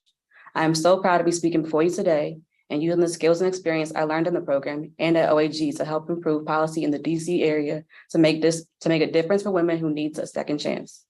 To help meet the needs of returning residents, the council established the Commission on Reentry and Returning Citizen Affairs. This commission focuses on promoting the welfare, empowerment, and reintegration of returning residents through employment, workforce development, healthcare, education, housing, and social services. This is an important program. People returning to the district from long periods of incarceration in the BOP face heightened challenges because their distance from home isolated them from their family and community. Additionally, the lack of affordable housing and displacement of members of their communities complicates the challenges of returning home. The existing commission is designed to help returning residents meet these needs, but significant challenges remain. And in part, because people returning home to the district from incarceration overwhelmingly are men, the program's services and recommendations often do not address the unique needs of women. Although women represent a small proportion of the people returning home from incarceration, the numbers are nevertheless significant. In 2019, for example, 951 women were released from a DOC facility into the community. And between January 1st and October 6th of this year, 216 women, were released from a DOC facility into the community. This number is significantly smaller than the years before the pandemic. So far this year, 14 women who were serving time for convictions for DC code offenses were released from BOP facilities. Most of the women returning home are Black. Of the 216 women released from DOC, 200 of them are Black, and 12 of the 14 women from the BOP are also Black. Women who have been incarcerated have unique experiences prior to incarceration, are subject to different harms while incarcerated, and have different needs upon release. For example, women who commit crimes are more likely than men to have co-occurring substance use and mental health disorders, and are more likely to have histories of trauma, including childhood abuse.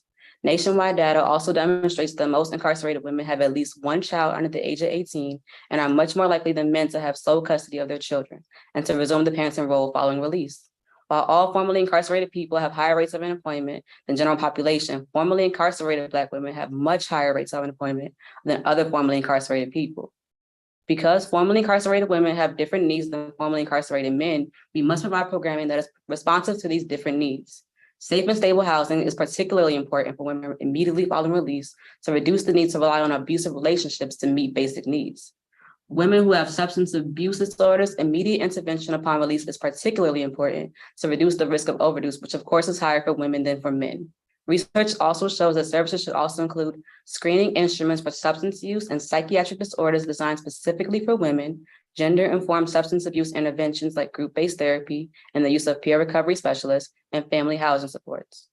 Gender-informed reentry plans also include a consideration of housing that will offer protection from prior abusive relationships, legal support to obtain or maintain child custody, parenting education, domestic or intimate partner violence interventions, and childcare. This national research tracks my personal experience.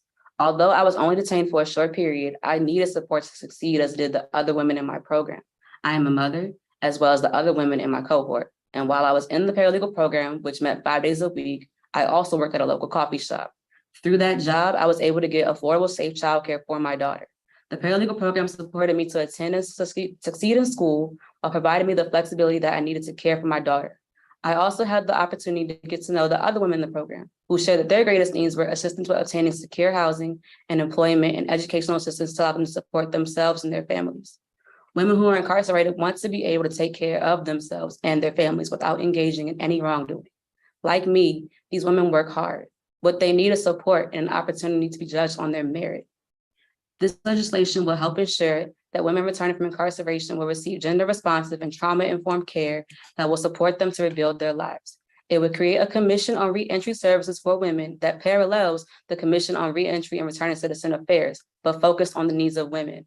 This commission will identify gender-responsive and evidence-based practices that correctional facilities and community-based providers should consider in supporting women who are returning citizens, identify specific services that address the physical, emotional, and psychological challenges women face prior, during, and after incarceration, and examine workforce development, education, and housing opportunities that are tailored to returning women. Membership on the commission will include people with expertise in the needs of formerly incarcerated women, including women who have themselves been previously incarcerated, and someone who has experience with LGBTQIA and reentry issues. This is a thoughtful approach that will help ensure that the hundreds of women who return home from incarceration each year receive services that are gender responsive and trauma informed. Around the nation, insufficient resources have been dedicated to developing and providing services that meet the distinct needs of women returning home from incarceration. Most of these women must rely on a small number of nonprofit organizations, often run by formerly incarcerated women themselves, to assist them when they come home.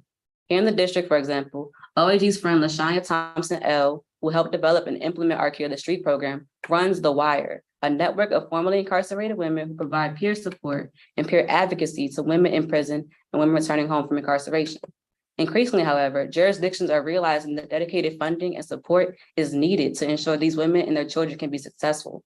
Passing the legislation and implementing the recommendations the commission makes will make the district a leader in this important effort. Thank you for holding this hearing on this important bill and for the opportunity to testify. I am proud of the work OAG has done to support returning residents and to help them succeed.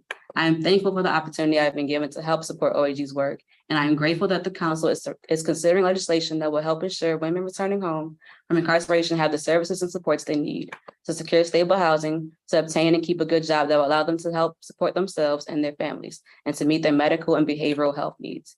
Thank you specifically to Councilwoman Henderson for introducing this bill, and I am available for any questions you may have. Thank you. Thank you so much, Alexis. You're trying to have me crying in this hearing today. I'm so glad to see you and to hear your testimony. Thank you. Let me do this. I neglected, because you were both technically government witnesses. We, as a practice, swear in our government witnesses. So I'm going to ask that you both raise your right hand. Do you swear or affirm under penalty of perjury that the testimony you are about to provide and did provide to the Committee on Government Operations and Facilities is the truth, the whole truth, and nothing but the truth? I do. Thank you so much. And Natasha Dasher, very good to have you with us. You can begin your testimony when you're ready. Thank you. Good afternoon, Chairman White, Councilwoman Henderson, and members of the Committee on Government Operations and Facilities. My name is Natasha Dasher, a commissioner for the Commission on Reentry and Returning Citizens Affairs. I am grateful for the opportunity to testify today on Bill 24865, the Commission on Reentry Services for Women Amendment Act of 2022. As a woman who personally experienced reentry from incarceration into the District of Columbia, I was elated beyond words at the introduction of this bill. This bill is a demonstration of when policymakers hear from their constituents and do something to address the needs of an underserved population in their community. I applaud the foresight, work, and service put into the creation of this bill, and I am truly proud to be a district resident today.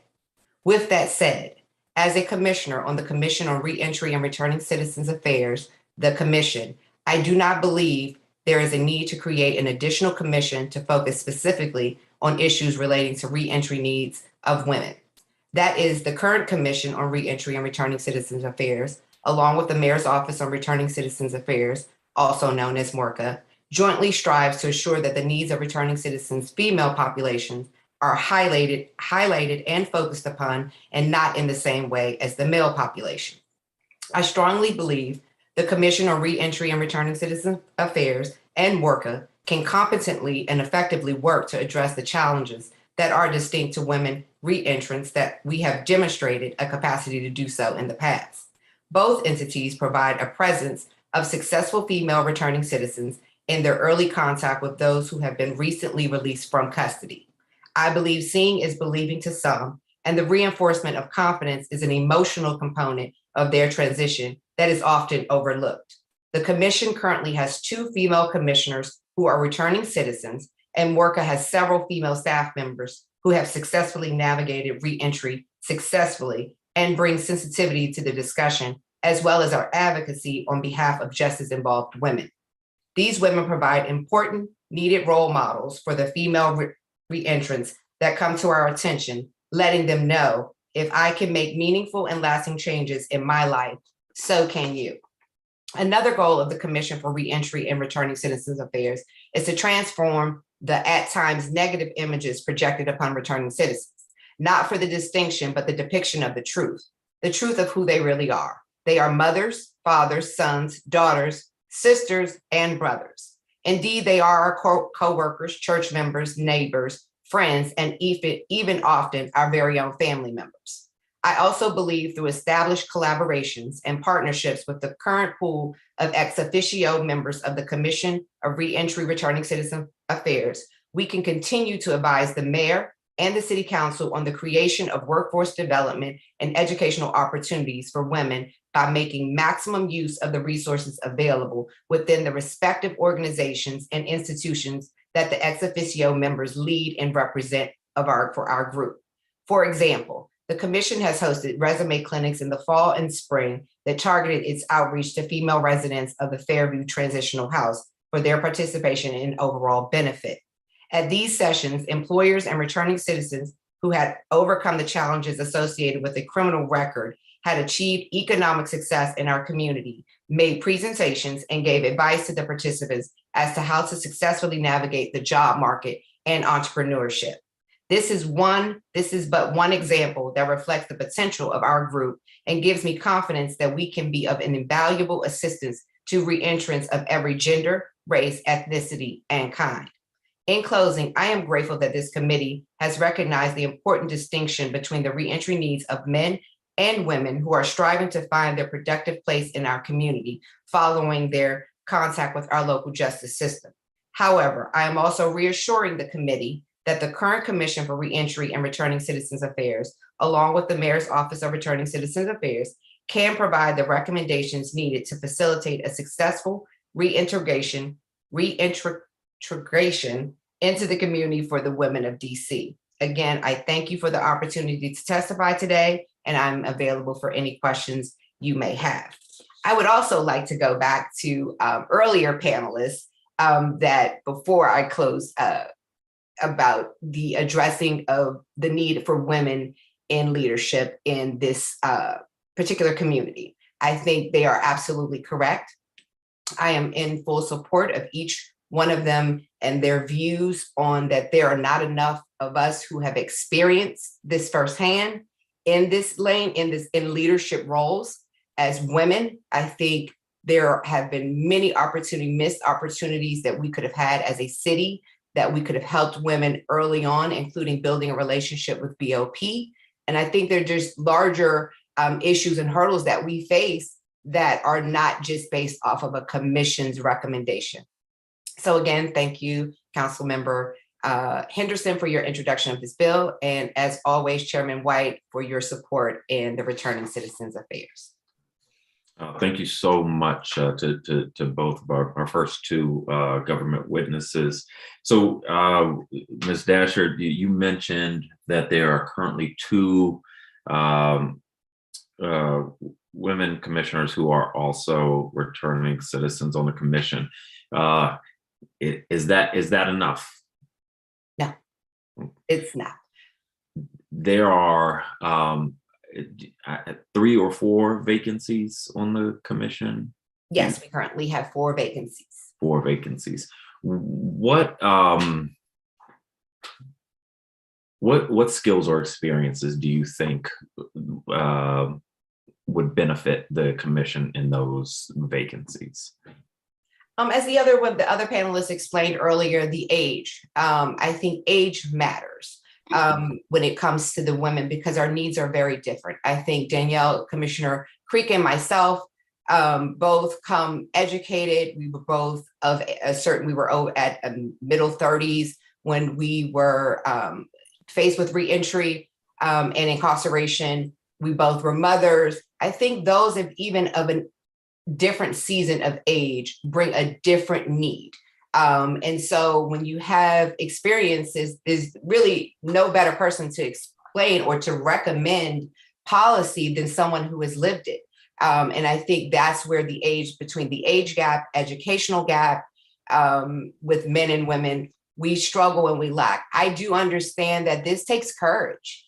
It's very hard. I've expressed in my different testimonies in different areas that it was very difficult to get before my church of my entire life to discuss and to give my testimony because I lived a double life. They had no idea of my criminal activity, and to see it and face it comes with shame. So this takes courage, and especially when you come home and it's like, okay, I just want to get over it. I want to get some healing. I want to get some help, and I want to move past it. But we really need those women to come in, to step up and to want to serve and to give back and to help those who are coming out. And what so many people testified to today is the idea that we are not doing enough for the women who are incarcerated and returning citizens.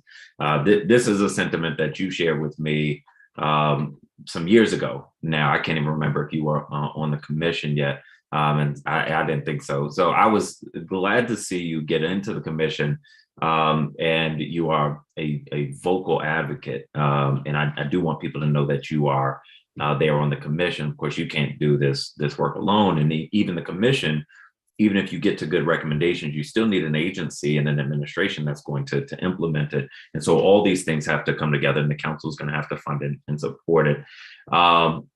What are some specific things that you think that the commission could do within the next year to start to meet some of the needs that we heard about from the women who testified?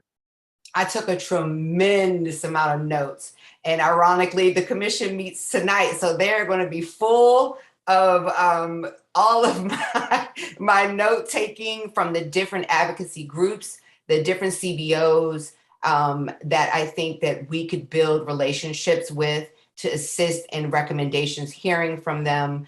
But as you know, my same express, there is no leadership there is no female leadership in a DC agency of a returning citizen.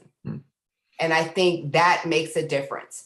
And I think it's very, as much as hard as an agency, as a commission can do, we're very limited in also what we can do. We can provide and we can take, again, what all of these concerns are and bring them to the mayor as well as the council. But again, we have no ability to enforce or provide service or to give guidance. We are very limited in that. So appreciate it. Ms. Golden, your testimony was very thorough, and I appreciate it. Laid out a number of specific things that we need to be focused on. You have a very unique lens here, both as a returning citizen and as a paralegal at the Office of the Attorney General. Based on your experience from either or both lenses, what are some of the, and you benefited from one of the incredible programs coming out of MORCA, the paralegal program, but are there things that you saw either in your experiences or the experiences of others that you think are relatively low-hanging fruit that we need to start to address or wrap our heads around? Sure. Although I was in the MORCA program for Georgetown for paralegal and stuff, there were some things that came up while being a student, i.e. like transportation or even housing that were issues but they got remedied by MORCA very quickly. Good. Were there, so you mentioned a number of things, substance abuse disparities, overdose disparities, psychiatric treatment, family housing. But let me touch on gender-informed reentry support. Is that a sort of understanding those needs and disparities and doing a better job of funneling them to incarcerated women, or is it something different when you talk about gender-informed reentry support? I do not have the answer to that question in front of me, but I can definitely have the office get back to you on that. Okay, I appreciate it. Let me turn to Councilmember Henderson if you have questions. Thank you, Chairman White, and good afternoon, Ms. Golden and Commissioner Dasher. I want to thank you both for your testimony. Ms. Golden, I'm gonna be honest with you. I text the Attorney General and I was like, I love that you sent Alexis to testify at this hearing, because I think that it's important, number one, for us to show a success story in terms of the programming that we do, but also two, again, on a bill where we're talking about women, to center women's voices in whatever the solution or the policy solution for that issue is. And so thank you so much for your testimony. Commissioner Dasher, I hear you. I hear you. And so I want to ask you a couple questions. So I have the statute pulled up for the existing commission on reentry and returning citizens affairs. And unlike the proposed bill that we drafted here, there are 15 public voting members in terms of the commission. But there are no requirements of what type of person should fill the role, right? It's I'm assuming the mayor's office of talent and appointments, yes, goes through a process to kind of figure out their And I think I kind of hear my colleagues sort of telegraphing in terms of, you have 4 vacancies. Perhaps you need to make sure that those are women there. But beyond that, so the commission develops an annual report, and I'm all about like finding solutions here. Has there ever been a situation where you all have said, okay, we're going to focus on women for the next 6 months of our work? Absolutely. Especially when I joined the commission. Okay. It became, they will all tell you, Director Carey, our former chairperson will tell you that that is always at the forefront of any initiative we take on, any recommendation. I always immediately go to what is the need for a woman, because it is not the same for a man. So yes, we spend anything we do is distinctively separated between male and female. And that has been since I have been on the commission for the last year and a half. Okay, for the last year and a half. Okay.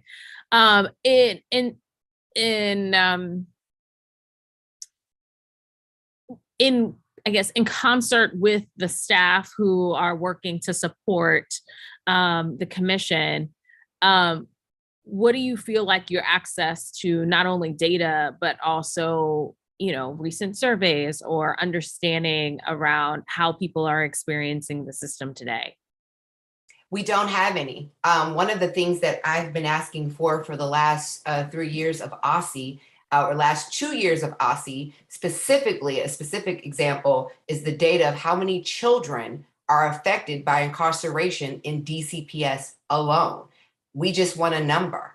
And I've asked for a FOA, I've asked through different methods, I have not gotten that answer.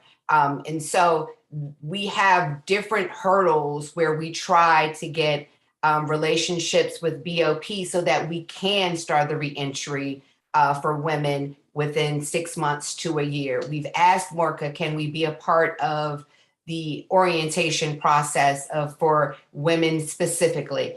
And it's always, you're just a commission.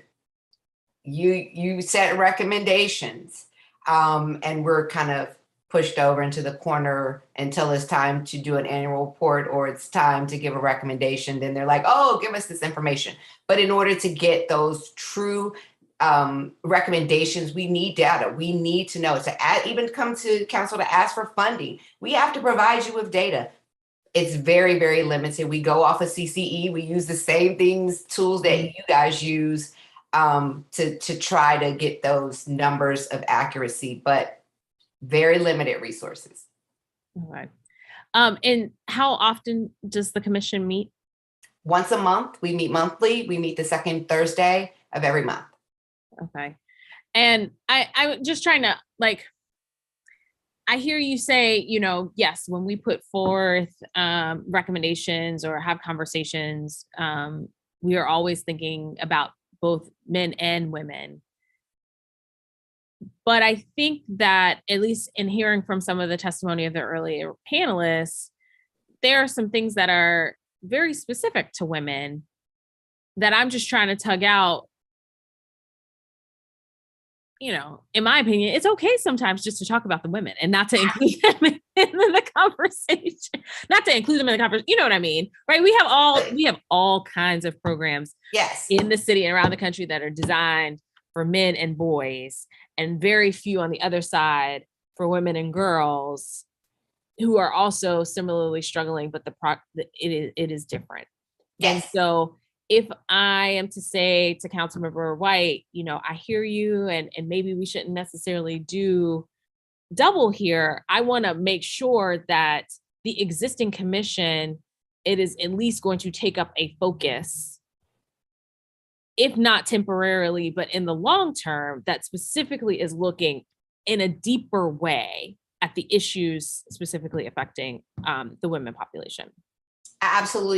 Absolutely agree with you 100%. And I think that I am confident in the commission that we have, that there are things that we can adjust and we could make and create from now that we know that, but there's also we haven't had a female leadership role, a leader at all in this space. And that's on the agency and that's on the commission. This has been a male-dominated lane for a very long time. And I think these are the remnants of that, unfortunately. So you get myself and others that are we're very far and few between, but we are also scattered in the areas of what we do, meaning we're in CBO or we are in, but we're not in any leadership positions to make decisions or to even offer recommendations. I hear you. I think and to your point around the data, I just think that is so widely important, right? At least for even, the recent DOC data around like educational level, right? So yeah, if you're gonna bring just a GED class to the halfway house for women, you're not gonna get pickup because those women have degrees. So like they need something else. And I remember it was some earlier conversation when I was on the council sort of asking like, what does the programming look like for women? And I think that the director might've mentioned some, a partnership that they had with this organization that helps in terms of arranging flowers. And I was like, that can't be it. Right. It can't be it. And I know that is not it, but I thought that was an interesting, like, if that is your offering up, that is explaining a little bit in terms of, okay, it is a different conversation that we need to have here. And so I appreciate your testimony today. Ms. Golden, I appreciate your testimony as well. And I know I'm over my time, Chairman White. Thank you. Thank you, Council.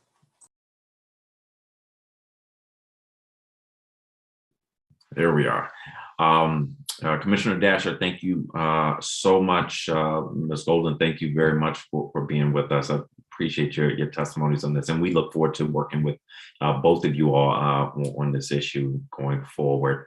We will now turn to our last panel, which is Lamont Carey, Director of the Office of Returning Citizens Affairs.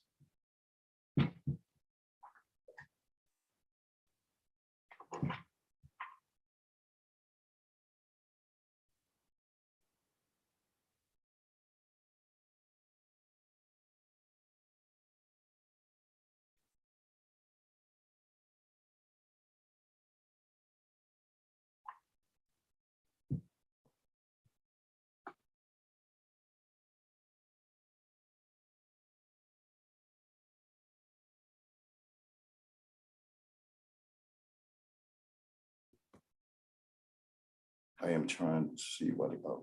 There we go.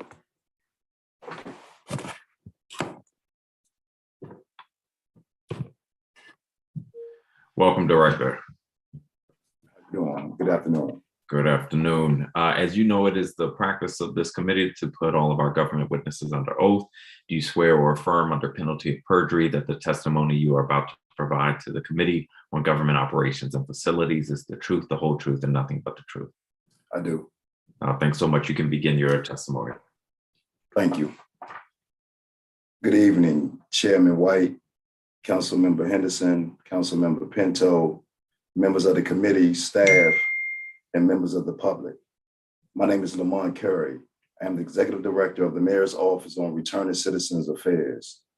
Thank you for the opportunity to testify today on Bill 240865, the Commission on Reentry Services for Women Amendment Act of 2022. MOCA supports the intent of the legislation and agrees that women returning citizens have unique needs. However, MOCA is designed to meet those unique needs through the advisement of the Commission on Reentry and Returning Citizens Affairs. I believe the creating of an additional commission for women would duplicate efforts and counter the progress and cohesiveness that the Commission on Reentry and Returning Citizens Affairs has developed. To strengthen MOCA's work in supporting women, we currently have 11 women out of the 17 staff members that we currently have. 8 of our female employees are returning citizens. We have also built relationships with relevant community-based organizations and other district agencies to assist in meeting the needs of women returning to society. Some of the referrals and connections that MORCA provides for women are as follows. Department of Human Services to be connected to TANF, food stamps, health insurance that give women access to a primary care provider to maintain good health and address health issues. Some for IDs, birth certificates for those that have been home for over a year. Jubilee housing for transitional housing and substance abuse treatment. Department of Behavioral Health to address mental health challenges. Dress for Success for professional women clothing and Martha's Table. Community Life Family Services for food, housing, financial literacy, and motivational speaking training. And also Martha's Table for diapers, financial assistance for new and expecting mothers. We have also enrolled 10 women in the MORCA Georgetown Paralegal Program, where they have been and are being trained as paralegals and then enter a fellowship program with some of the elite law firms and agencies in Washington, D.C.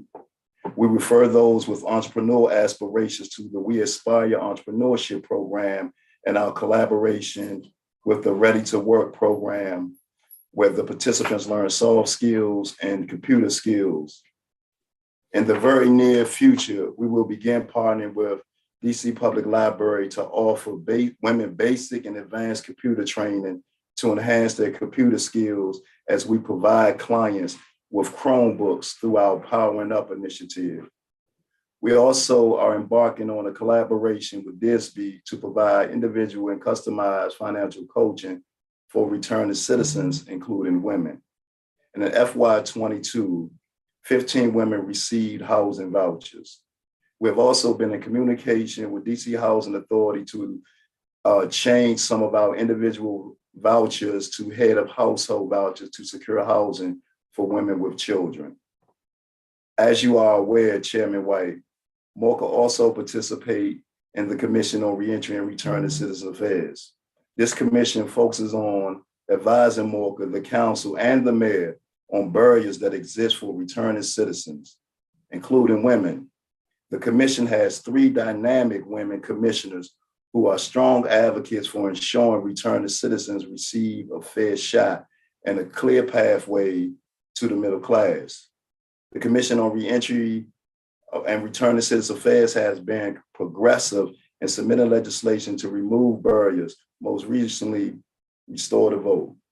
This legislation allows women and men who are incarcerated an opportunity to be active in the communities where their children reside, influencing the quality of their children's education and the opportunities that will exist for them when they are released. They also maintain the right to vote once they are released. This allows them to do exactly what Bill 240865 is designed to do, namely remove barriers for them as women and as returning citizens. We support strengthening services for women and believe that investment should be made into our current offerings. The current Commission on Reentry and Return to Citizen Affairs, along with MORCA staff, are highly capable of meeting the needs of women returning to society. We continue to advocating on behalf of women returning from incarceration and those who have already been released in effective ways. Thank you once again for the opportunity to testify today. I'm available for questions you may have. Thank you, Director. I appreciate your testimony. So I think the testimonies that we heard today from public witnesses suggested that we collectively have a long way to go in meeting the needs of women returning citizens, and I think the focus has been, in my perception, for many years on men, even though the number and percentage of incarcerated women have risen, and the needs are in many ways unique. Many needs overlap, and many are unique. What are your thoughts hearing today's testimony and reading this bill and understanding the intent of this bill? What are your thoughts on what, if any, changes we need to make within MORCA or the commission? So in terms of the commission, as Commissioner Dasher mentioned, there are 4 seats that are currently open that we welcome all the people that spoke today, especially those that are returning citizens, not only to be heard, but to be active in removing the barriers for not only just themselves, but in definitely including themselves and women who are already in our society that need that additional support, as well as for those women who are coming behind them. And though I am not a woman and I won't profess that I know all the needs of women, but I have in my hiring practice since being at MOCA, where we currently have 17 staff members on staff, 11 of those are women, and 8 of those are returning citizen women that are mothers that have been incarcerated for long periods of time, and some of them have been incarcerated for shorter periods of time, and they are actively engaging and trying to help meet the needs of the women that come through MOCA's doors now today, which the number has increased even just from last year to this year. And so we're looking at other ways that we can meet those needs of those women. And so to be more specific, we had 37 women in FY21 that came through the doors of MOCA. In FY22, we now have 123 women. And so we are witnessing this influx of women being released. But I also think it's a reflection of our consistent, aggressive outreach and making sure that, one, that the community know that MOCA exists in the services that we provide, but also making sure that we are in the spaces where women returning citizens are, and in those spaces before they get released, that we are present to let them know that how we are here to assist them and that we will do everything in our power to assist them. As you can see from paralegal Ms. Golden and some of the women that testified today, I have personally tried to assist in every way that possible. And that's just a micro look at the work that my staff does on a consistent and on the ground basis on connecting them and constantly looking for avenues to help support women in their transition into our communities. So I think we agree on this. There seems to be clearly a need for more women who are returning citizens on the commission as a short-term measure. Do we agree on that? Yes, and we welcome them for them open positions. We definitely welcome them. Excellent. So I encourage people, it sounds like you're encouraging people to make recommendations to the Office of Talent and Appointments, and certainly let the committee know any ways that we can assist or support in that. So you testified that you do not support the proposed legislation, rather you support the council investing in the current offerings, both at MORCA and the commission. Are there any specific offerings you believe require greater investment to better support women? So so let me say, the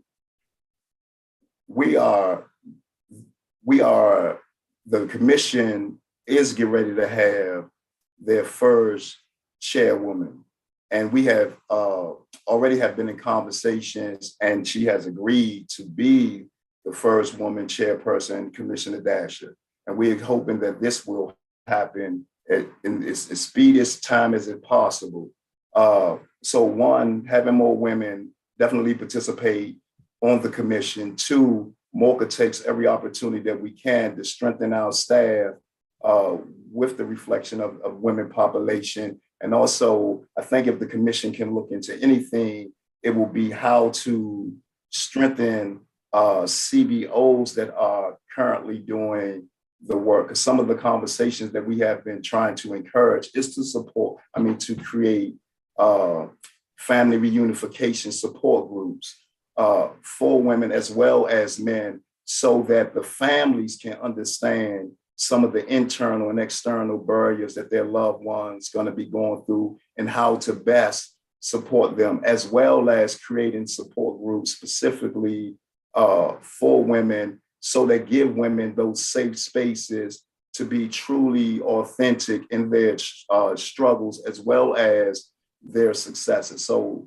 if I could say anything where there may be, where some strength can be looked at, is on the CBE, because one of the things that Mayor Muriel Bowser has done and has given me the charge with is making sure that I address every barrier that I come aware of that exists for a returning citizen, and champion by pushing the administration to create those opportunities. And those opportunities are being created, as you could, even in the latest budget, right?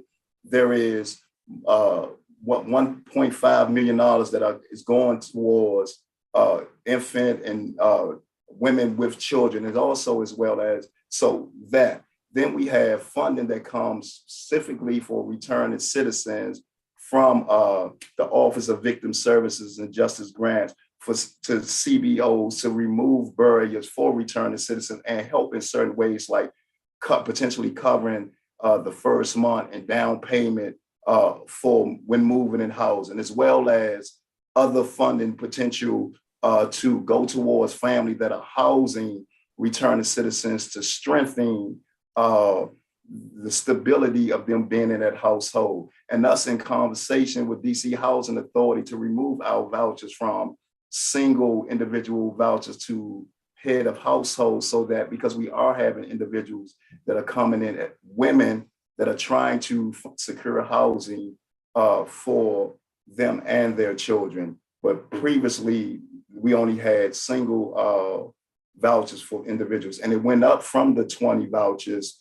to 60 last year, and 17 women have been approved for vouchers for this year. All right, let me I just want to make sure I don't 15, get to this question before we move to the next round. So in your testimony, you said we support strengthening services for women and believe that investments should be made into our current offerings. So what investments do we need to increase? So I was mentioning towards the CBOs that are providing services to our population, specifically those who want, like CLFS, that are dealing directly with women in terms of housing and substance abuse. So more funding to those CBOs? Say it again. More funding to those CBOs? Yeah, I think to increase their ability to offer more opportunities for women, I think that will be a plus. I appreciate it. Let me turn to Councilmember Henderson. And childcare. I'm sorry. What about childcare? I know childcare definitely has been one of the important things for women with children. And I know that the mayor has created in her budget childcare opportunities for women, and that includes women who are returning citizens. Okay. Director Carey, thanks so much for your testimony. I just want to get a couple of things on the record. And I think you mentioned this, but you said in FY22, so far, your office has engaged with 122 women. Did I get that number correct? 27. I'm sorry, 123. 123. And what was it in FY21? 37. 37. Okay, so we're seeing an increase in terms of the trend. Is that reflective of the outreach of your office, or is that reflective of increases that we're seeing in terms of women in incarceration or returning home? I believe it's a combination of both. Okay. And I think it also shows in terms of the outreach, how aggressively that MORCA is trying to reach, and the quality of services that we provide, as well as we connecting women to, because now more and more people are coming into MORCA to get connected to services that we provide and organizations we connect them to. Okay. you said you had 17 folks on staff. How many of those folks do intake? We have 4 that do intake from our case managers. Okay. Now, obviously, I recognize that the work that you all do, and I'm going to speak more or less specifically about the commission, right? You all support the work of the commission, but I'm curious, has MOCRA ever conducted analysis that specifically looks at the state of women who are either incarcerated in the district or returning home? So we haven't done that kind of analysis. Yes, we haven't done that kind of analysis. A lot of the information that we get, it comes firsthand from our supportive commission, from CBOs, from the clients that we serve on what the needs are. And that is a part of the reflection in staff, because I, as a director, as a male, I can never know all the needs of women. And so we have not, to answer your question, we have not been able to do that kind of analysis. Yeah. Do you think that kind of analysis would be worthwhile to your work, though? I mean, I totally can appreciate the experiences and the backgrounds of the individuals who work specifically with your office, and then of course who are on the commission. But we're talking, 20 out of thousands. And one of the things that was just sort of striking to me is that a lot of the information that we have about what the demographics look like, what our population is facing, all come from outside organizations, which is totally fine. Like, Council for Court Excellence does a great work. The Prison Project, all of that, like they do fantastic work. But I feel like if your office is designed to provide services to address, the most pressing issues, I feel like the data has to be there in order to give you the agenda. No? Yeah. So any data that we can receive that's going to strengthen how our delivery of services is always welcome. And that is something that we are working towards on how to be able to collect data and look at other things that are being successful in other areas when it comes to women. So yes, we would love to have that level of data to help direct what CBOs we connect to, how we try to influence other agencies on what to tap into. But as the connection to the district government, isn't that something that you all have access to, right? Like if I asked you today, what's the recidivism rate for women in the district? Who could answer that question for me? Right. So that it will be based off of statistics that were done from outside agencies on the national level versus coming directly from us. And so what I like to say that MOCA was originally set up to be a referral agency. We have begun to also implement some direct services, but we don't want to become competition against CBOs. We still think it's to the benefits of the people that we serve, that we're able to connect them to other agencies and organizations that have expertise in a certain area. Yeah, which I totally excuse me, I totally understand, right? Not to say that you shouldn't be in competition, but let's not duplicate efforts. Right. That being said, there's something to be said of being the coordinating body or the one-stop shop coordinating body to make sure that all of the inputs that are coming in are the ones that, your clients need, or your consumers or your constituents need and want.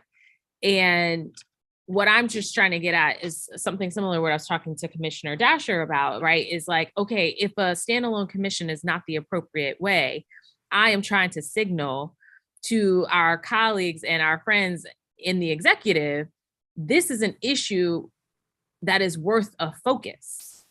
And so I just want to hear back, we got you, and we are going to move forward in terms of that focus, or at least trying to, whether it is, the 4 vacancies are going to be women, and,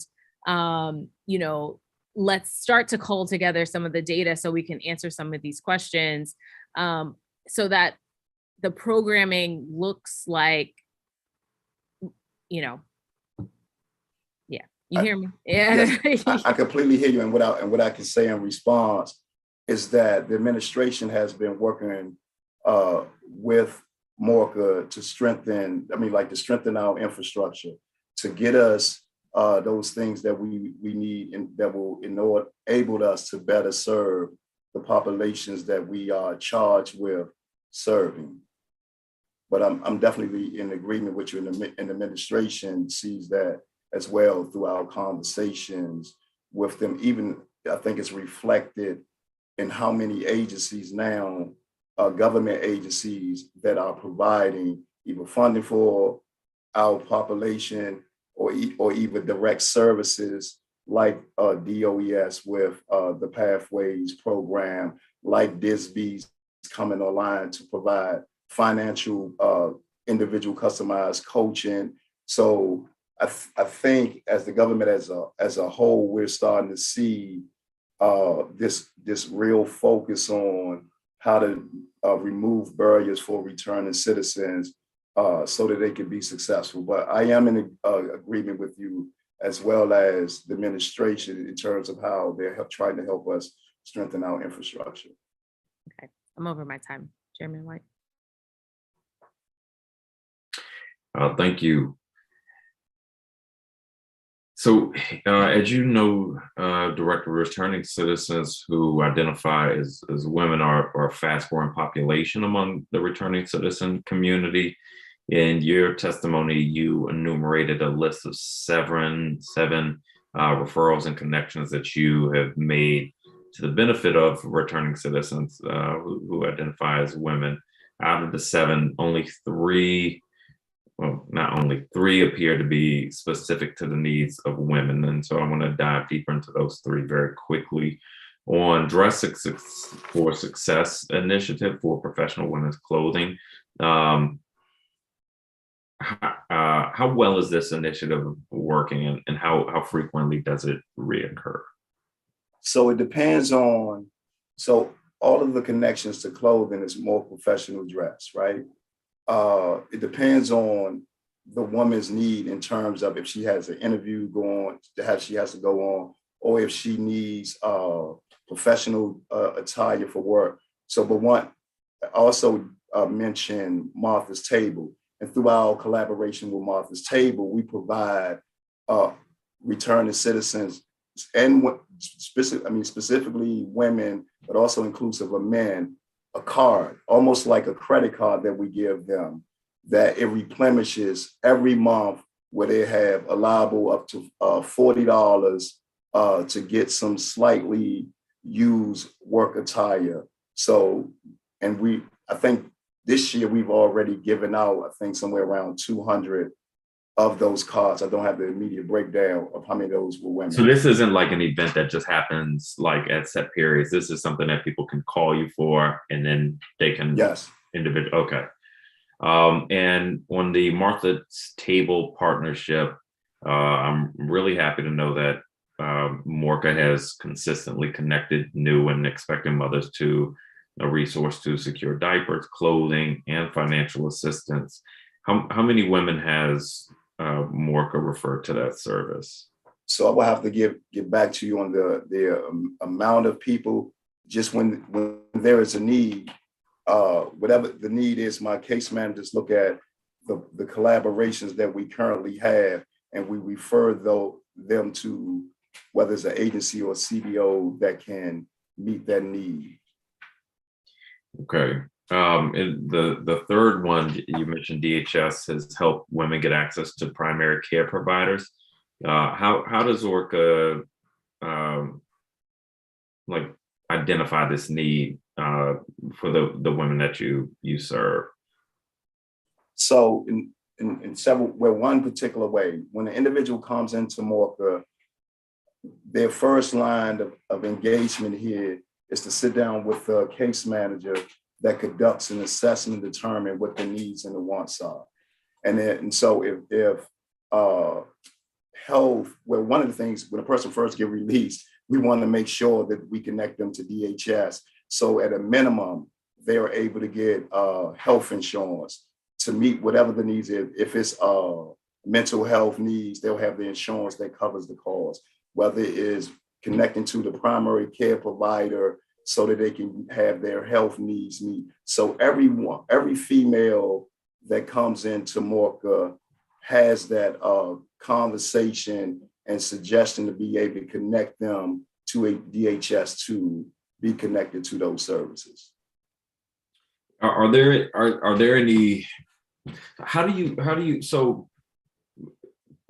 MORCA sort of discovered an unmet need here and figured that we need to help women get access to primary care providers. On an ongoing basis, how do you identify the gaps for women specifically so that we can figure out how to fill those gaps or how to refer women to the right place?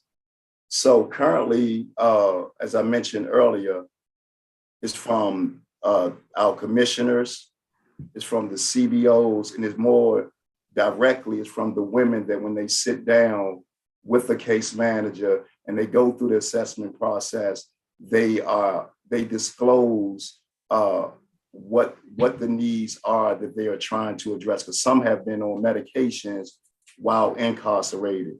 Some have unique health concerns that they express. And so one of our lines of defense or bridging that gap is connecting them to DHS to health insurance. And there were several consistencies among needs that women testified they needed when they returned from incarceration: mental health, addiction, housing for women who have dependent children, housing for women who don't, different educational needs, and so employment, sort of more specific to women. How are we addressing those issues now that these women identified as pretty critical gaps in their experience? So as mentioned, again, so I can give you a snapshot of how it looks. So when a woman comes into MORCA and they sit down with the case manager, based off of what those needs are, we again look at the CBOs to see who can assist with those needs. So whether it is if a woman is having some domestic violence issues, we look at what organizations that provide that level of care. If they have housing needs with children, we look at what partners can assist in meeting that need. And then, so again, it depends on the individual needs of the individual, who we connect to, or what bridge we feel that we have to build in order to meet that need. And then again, an example of that is that women have had the greatest need of housing because they are trying to regain their children, or they have custody of their children. And that again is how the conversation has changed on what potentially our vouchers will be classified as to help meet those needs. Okay. So let's say it's, so a lot of these issues start prior to release. For instance, family reunification. What are we doing in that space? So as me and you have had many conversations, and the biggest barrier for that has been, even though we have it in law that MORCA is supposed to engage individuals before 6 months prior to their release. Our ask has not have only been the 6 months, but we have even been asking, can we get access to individuals 18 months before their release, so that we can try to create the plan for individuals so they can be successful when they better chance of being successful when they transition from prison. But as you know, we have no authority over the Federal Bureau of Prisons. And so that has been our constant plight in trying to get them to grant us that access. But some of the things that we have been doing to try to get that information, one, we have had conversations with Congresswoman Norton, who has also picked up the baton to try to get us access to individuals so that we can engage them. And prior to the pandemic, we were taking the bus trips to the Federal Bureau of Prisons within 4.5 hours away from Morka to try to engage returning citizens so that we can identify who is getting ready to come home and how we could be able to assist them. And not only was Morka going up there, but some of the people that were on the call came up there with us on the resource fairs that we were doing once a month to engage. And now that the pandemic is going down, where our conversations with the FBOP, they was lastly at yellow, meaning that they weren't allowing us to come back in.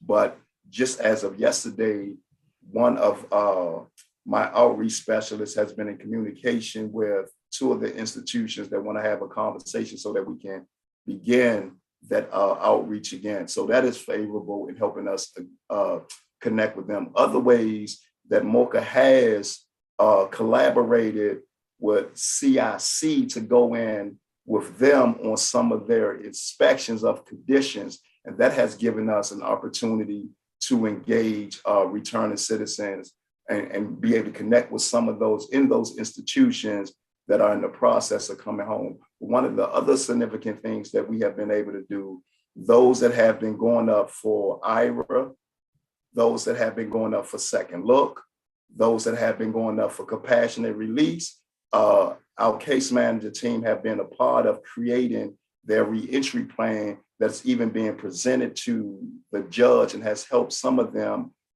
get released. So although the FBOP is currently still not giving us that information, we have always been looking at how we can find ways to gather as much information and contact with individuals that we possibly can. And now even on our outreach, we let family members know that MOCA exists to help returning citizens get reacclimated back into society once they are released. And so we are seeing some of those individuals that have been referred to us through family members or friends coming into MOCA. All right, let me turn to overtime, Councilmember Henderson. Thanks, Chairman White. Director Carey, research has shown that probably approximately 60% of women who are incarcerated or in justice involved have children under the age of 18. What type of legal supports does your office offer, or are you referring out as it pertains to women who are trying to get custody back or reestablish a legal relationship with their children? So there are a few, 2 that come to mind is Neighborhood Legal Services is an organization that we refer women to for all sorts of issues, whether it's dealing with children issues, whether it's dealing with rental issues or what have you. That is one of the people that we refer clients to, as well as the public defender's office. We refer clients to that as well. But most recently, we are getting ready to have the OAG office to come into MOCA. We're just working out how often that could be to be able to service our clients that have those needs. And we're doing the same thing with the Office of Human Rights to be able to come into MOCA to connect with clients directly in meeting some of those needs. So we're looking at implementing those things to meet those unique needs, those additional unique needs that women have, but also to build stronger relationships so we can connect with them immediately. Last thing I would say, one of the things that we were able to do during the pandemic is work with Unity Healthcare, where they created a hotline for us, for returning citizens, to help connect them so that they can get connected to health opportunities, whether they can get a physical, get connected to a primary care provider. Some other things that we are currently looking at is, well, you all know that we have a relationship with DSLBD for those that want to be entrepreneurs, right? Mm-hmm. So we can get them to get that training. But we also refer people to Georgetown Pivot Program, because we're looking at how we assist them and immediately transitioning. But my charge from the mayor has been, how do we get them on a pathway to the middle class? And so we're also looking at wealth building opportunities. We're even collaborating with organizations, one to teach them about life insurance, right? So that them and their families are covered if it's an unfortunate thing, because we have seen, I'm sure you all have, GoFundMe's and dinners and all of this. So we're looking at all of these different ways on how we can service women and the returning citizen population. One more thing, and then I'll shut up.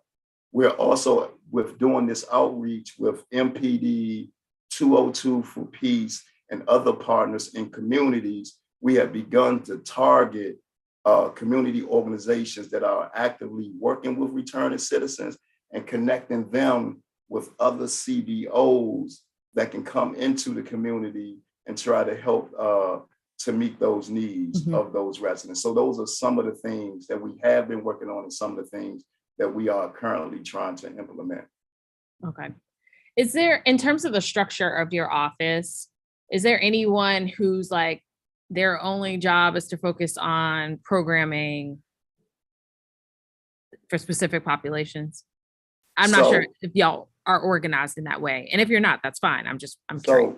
I'll give you the breakdown of how MOCA is set up. So we have case managers, which is the first line of defense to pull out as much information as possible. So if the need is education, employment, job training, then they will meet with our workforce team, which is a 2-member team that focus on connecting them to opportunities. And the latest one is the first jobs, right? Where it's a 2-week program where they receive a stipend to work on soft skills and all of that, as well as DOES pathways, even the National Reentry Network. These are let me stop you right there, right? So we're talking like in terms of helping around soft skills, which might be an issue for some, but we know, at least from some of the data that we have, when you're dealing with an older population who prior to, their situation with the law, they were employed.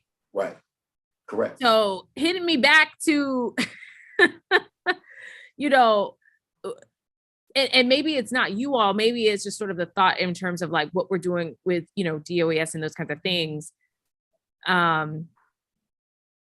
We oftentimes create programs for the largest demographic as opposed to specific programs that address the needs of very specific issues. And it's not just in terms of this, right? I've had a similar conversation even with DBH in terms of how we were thinking about our outreach around substance abuse, because when you look at the data, it's not 20-something-year-olds that are really, in terms of the overdose crisis, it's 40 and 50-year-olds that are part of it, right? And then even on the crime front, right? We look at some of the gun violence. Yes, we have an issue in terms of juveniles, but if you look on the other side, it's like average age 52, 53 who are engaging in, gun violence interactions and things like that. And so maybe it's an overall shift that we need to do, but I also feel like we need this data for you all to understand how we're better tailoring our programs so that we can have the biggest impact. And I know I'm running out of time and I actually have to run to another meeting. And so Chairman White, I just want to say I appreciate you holding this hearing because I feel like it was just good for us to be able to have this discussion, right? To talk about these issues and to bring this to the forefront to get some shine that it doesn't normally get when we're talking about reentry issues. We normally are, I think, for whatever, well, we know the reasons, but we focus often on men. And so I wanted to make sure that we brought this to the forefront, and I want to continue to work with you, and Director Carey, I want to continue to work with you too. Like, I'm not going away. Like, we're going to continue to talk about this around like the work of the commission and truly developing a set of recommendations that move us as a government forward in terms of the services that we are providing to specifically speak to the issues and the challenges that our women are facing.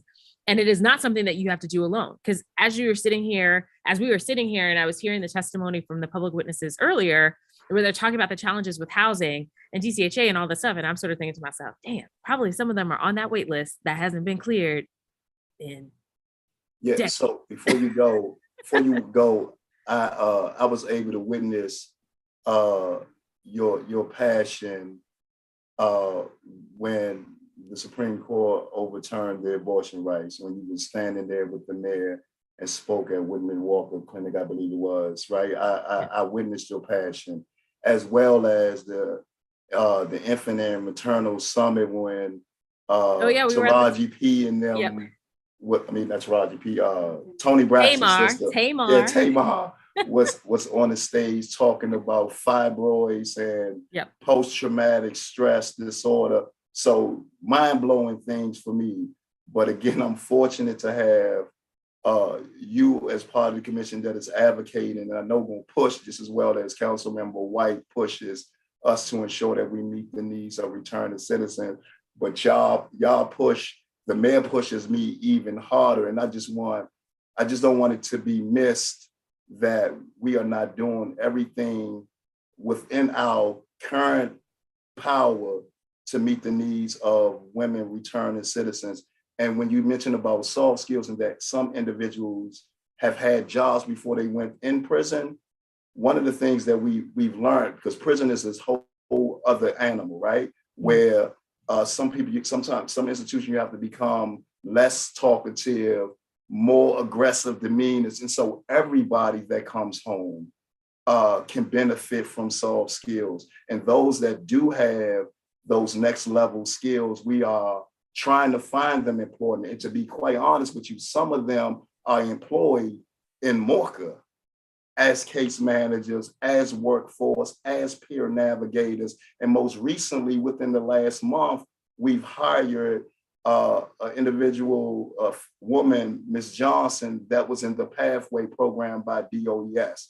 And so when we recognize good talent that we can bring on board, we do that when we have the FTEs to support that. And when we recognize women with those advanced skills, we try to seek out how we can connect them in employment spaces where they will thrive. And so that is a work in progress. And one of the things that we're even working with Councilmember White on. So I definitely appreciate the work that you all do, the push that you all pushing, but the administration is not only pushing me, but kicking me at the knees, but also trying to give us the tools so that we'll be effective in decreasing recidivism. Thank you. Thank you, Director. Thank you, Councilmember White. Thank you, Councilmember Henderson. I want to thank you as well for pushing this bill and this conversation forward. I think it's something that we all very much needed. And again, Natasha Dasher told me a couple years ago, she said, I appreciate your work before returning citizens, Councilmember White. You got to do more for women.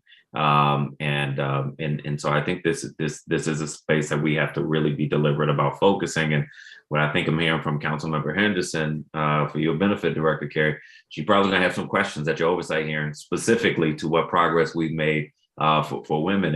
And I think she and the committee will be looking at the appointments and to the commission. I think hearing that Commissioner Dasher is going to be nominated as chair, I think is perfect time, perfect person. And now we need to make sure that we give her room to work, that we support her work and give her support in that work. So I'm excited for what's ahead. And you know, as everybody here said, we're all on the same team. We've got to be pushing each other. So my hope and expectation is that we're going to make some progress, some real progress here. We're going to hold each other accountable and continue to have this conversation. So again, Councilmember Henderson, thank you so much for your work and leadership on this. Director Carey, two things I want to mention as opposed to framing them as questions. Our first witness mentioned disparities in programs for women at DC jail. And so I would ask that you look into that to make sure the women at DC jail have access to the same programs or caliber of programs that the men have access to. And I heard in your testimony that Orca was allotted 62 housing vouchers. 60? 60? There was 60 last year. I think 20 of them were funded by my committee. Sounds like only 15 of the 60 went to women. And so we just need to be mindful of this. And I think we can work with, under your leadership, working with Commissioner Dasher and others, we can see what we're missing here, because there's clearly a need. Several women testified they need housing resources. And so we need to make sure that we are getting the information to the right people, making sure that the programs are as accessible as possible. So I think that comes from strengthening focus on the commission on women returning citizen needs is going to move us in that direction. So is there anything that we haven't covered that you think is important to put on the record for this hearing? I think I'm probably going to think of something 5 minutes after the hearing Me too. ends. But right now, and I think, again, I just want you and the other council members to know that we are doing everything that possible, but we know there is room for growth. We know there is need for additional opportunities across the board.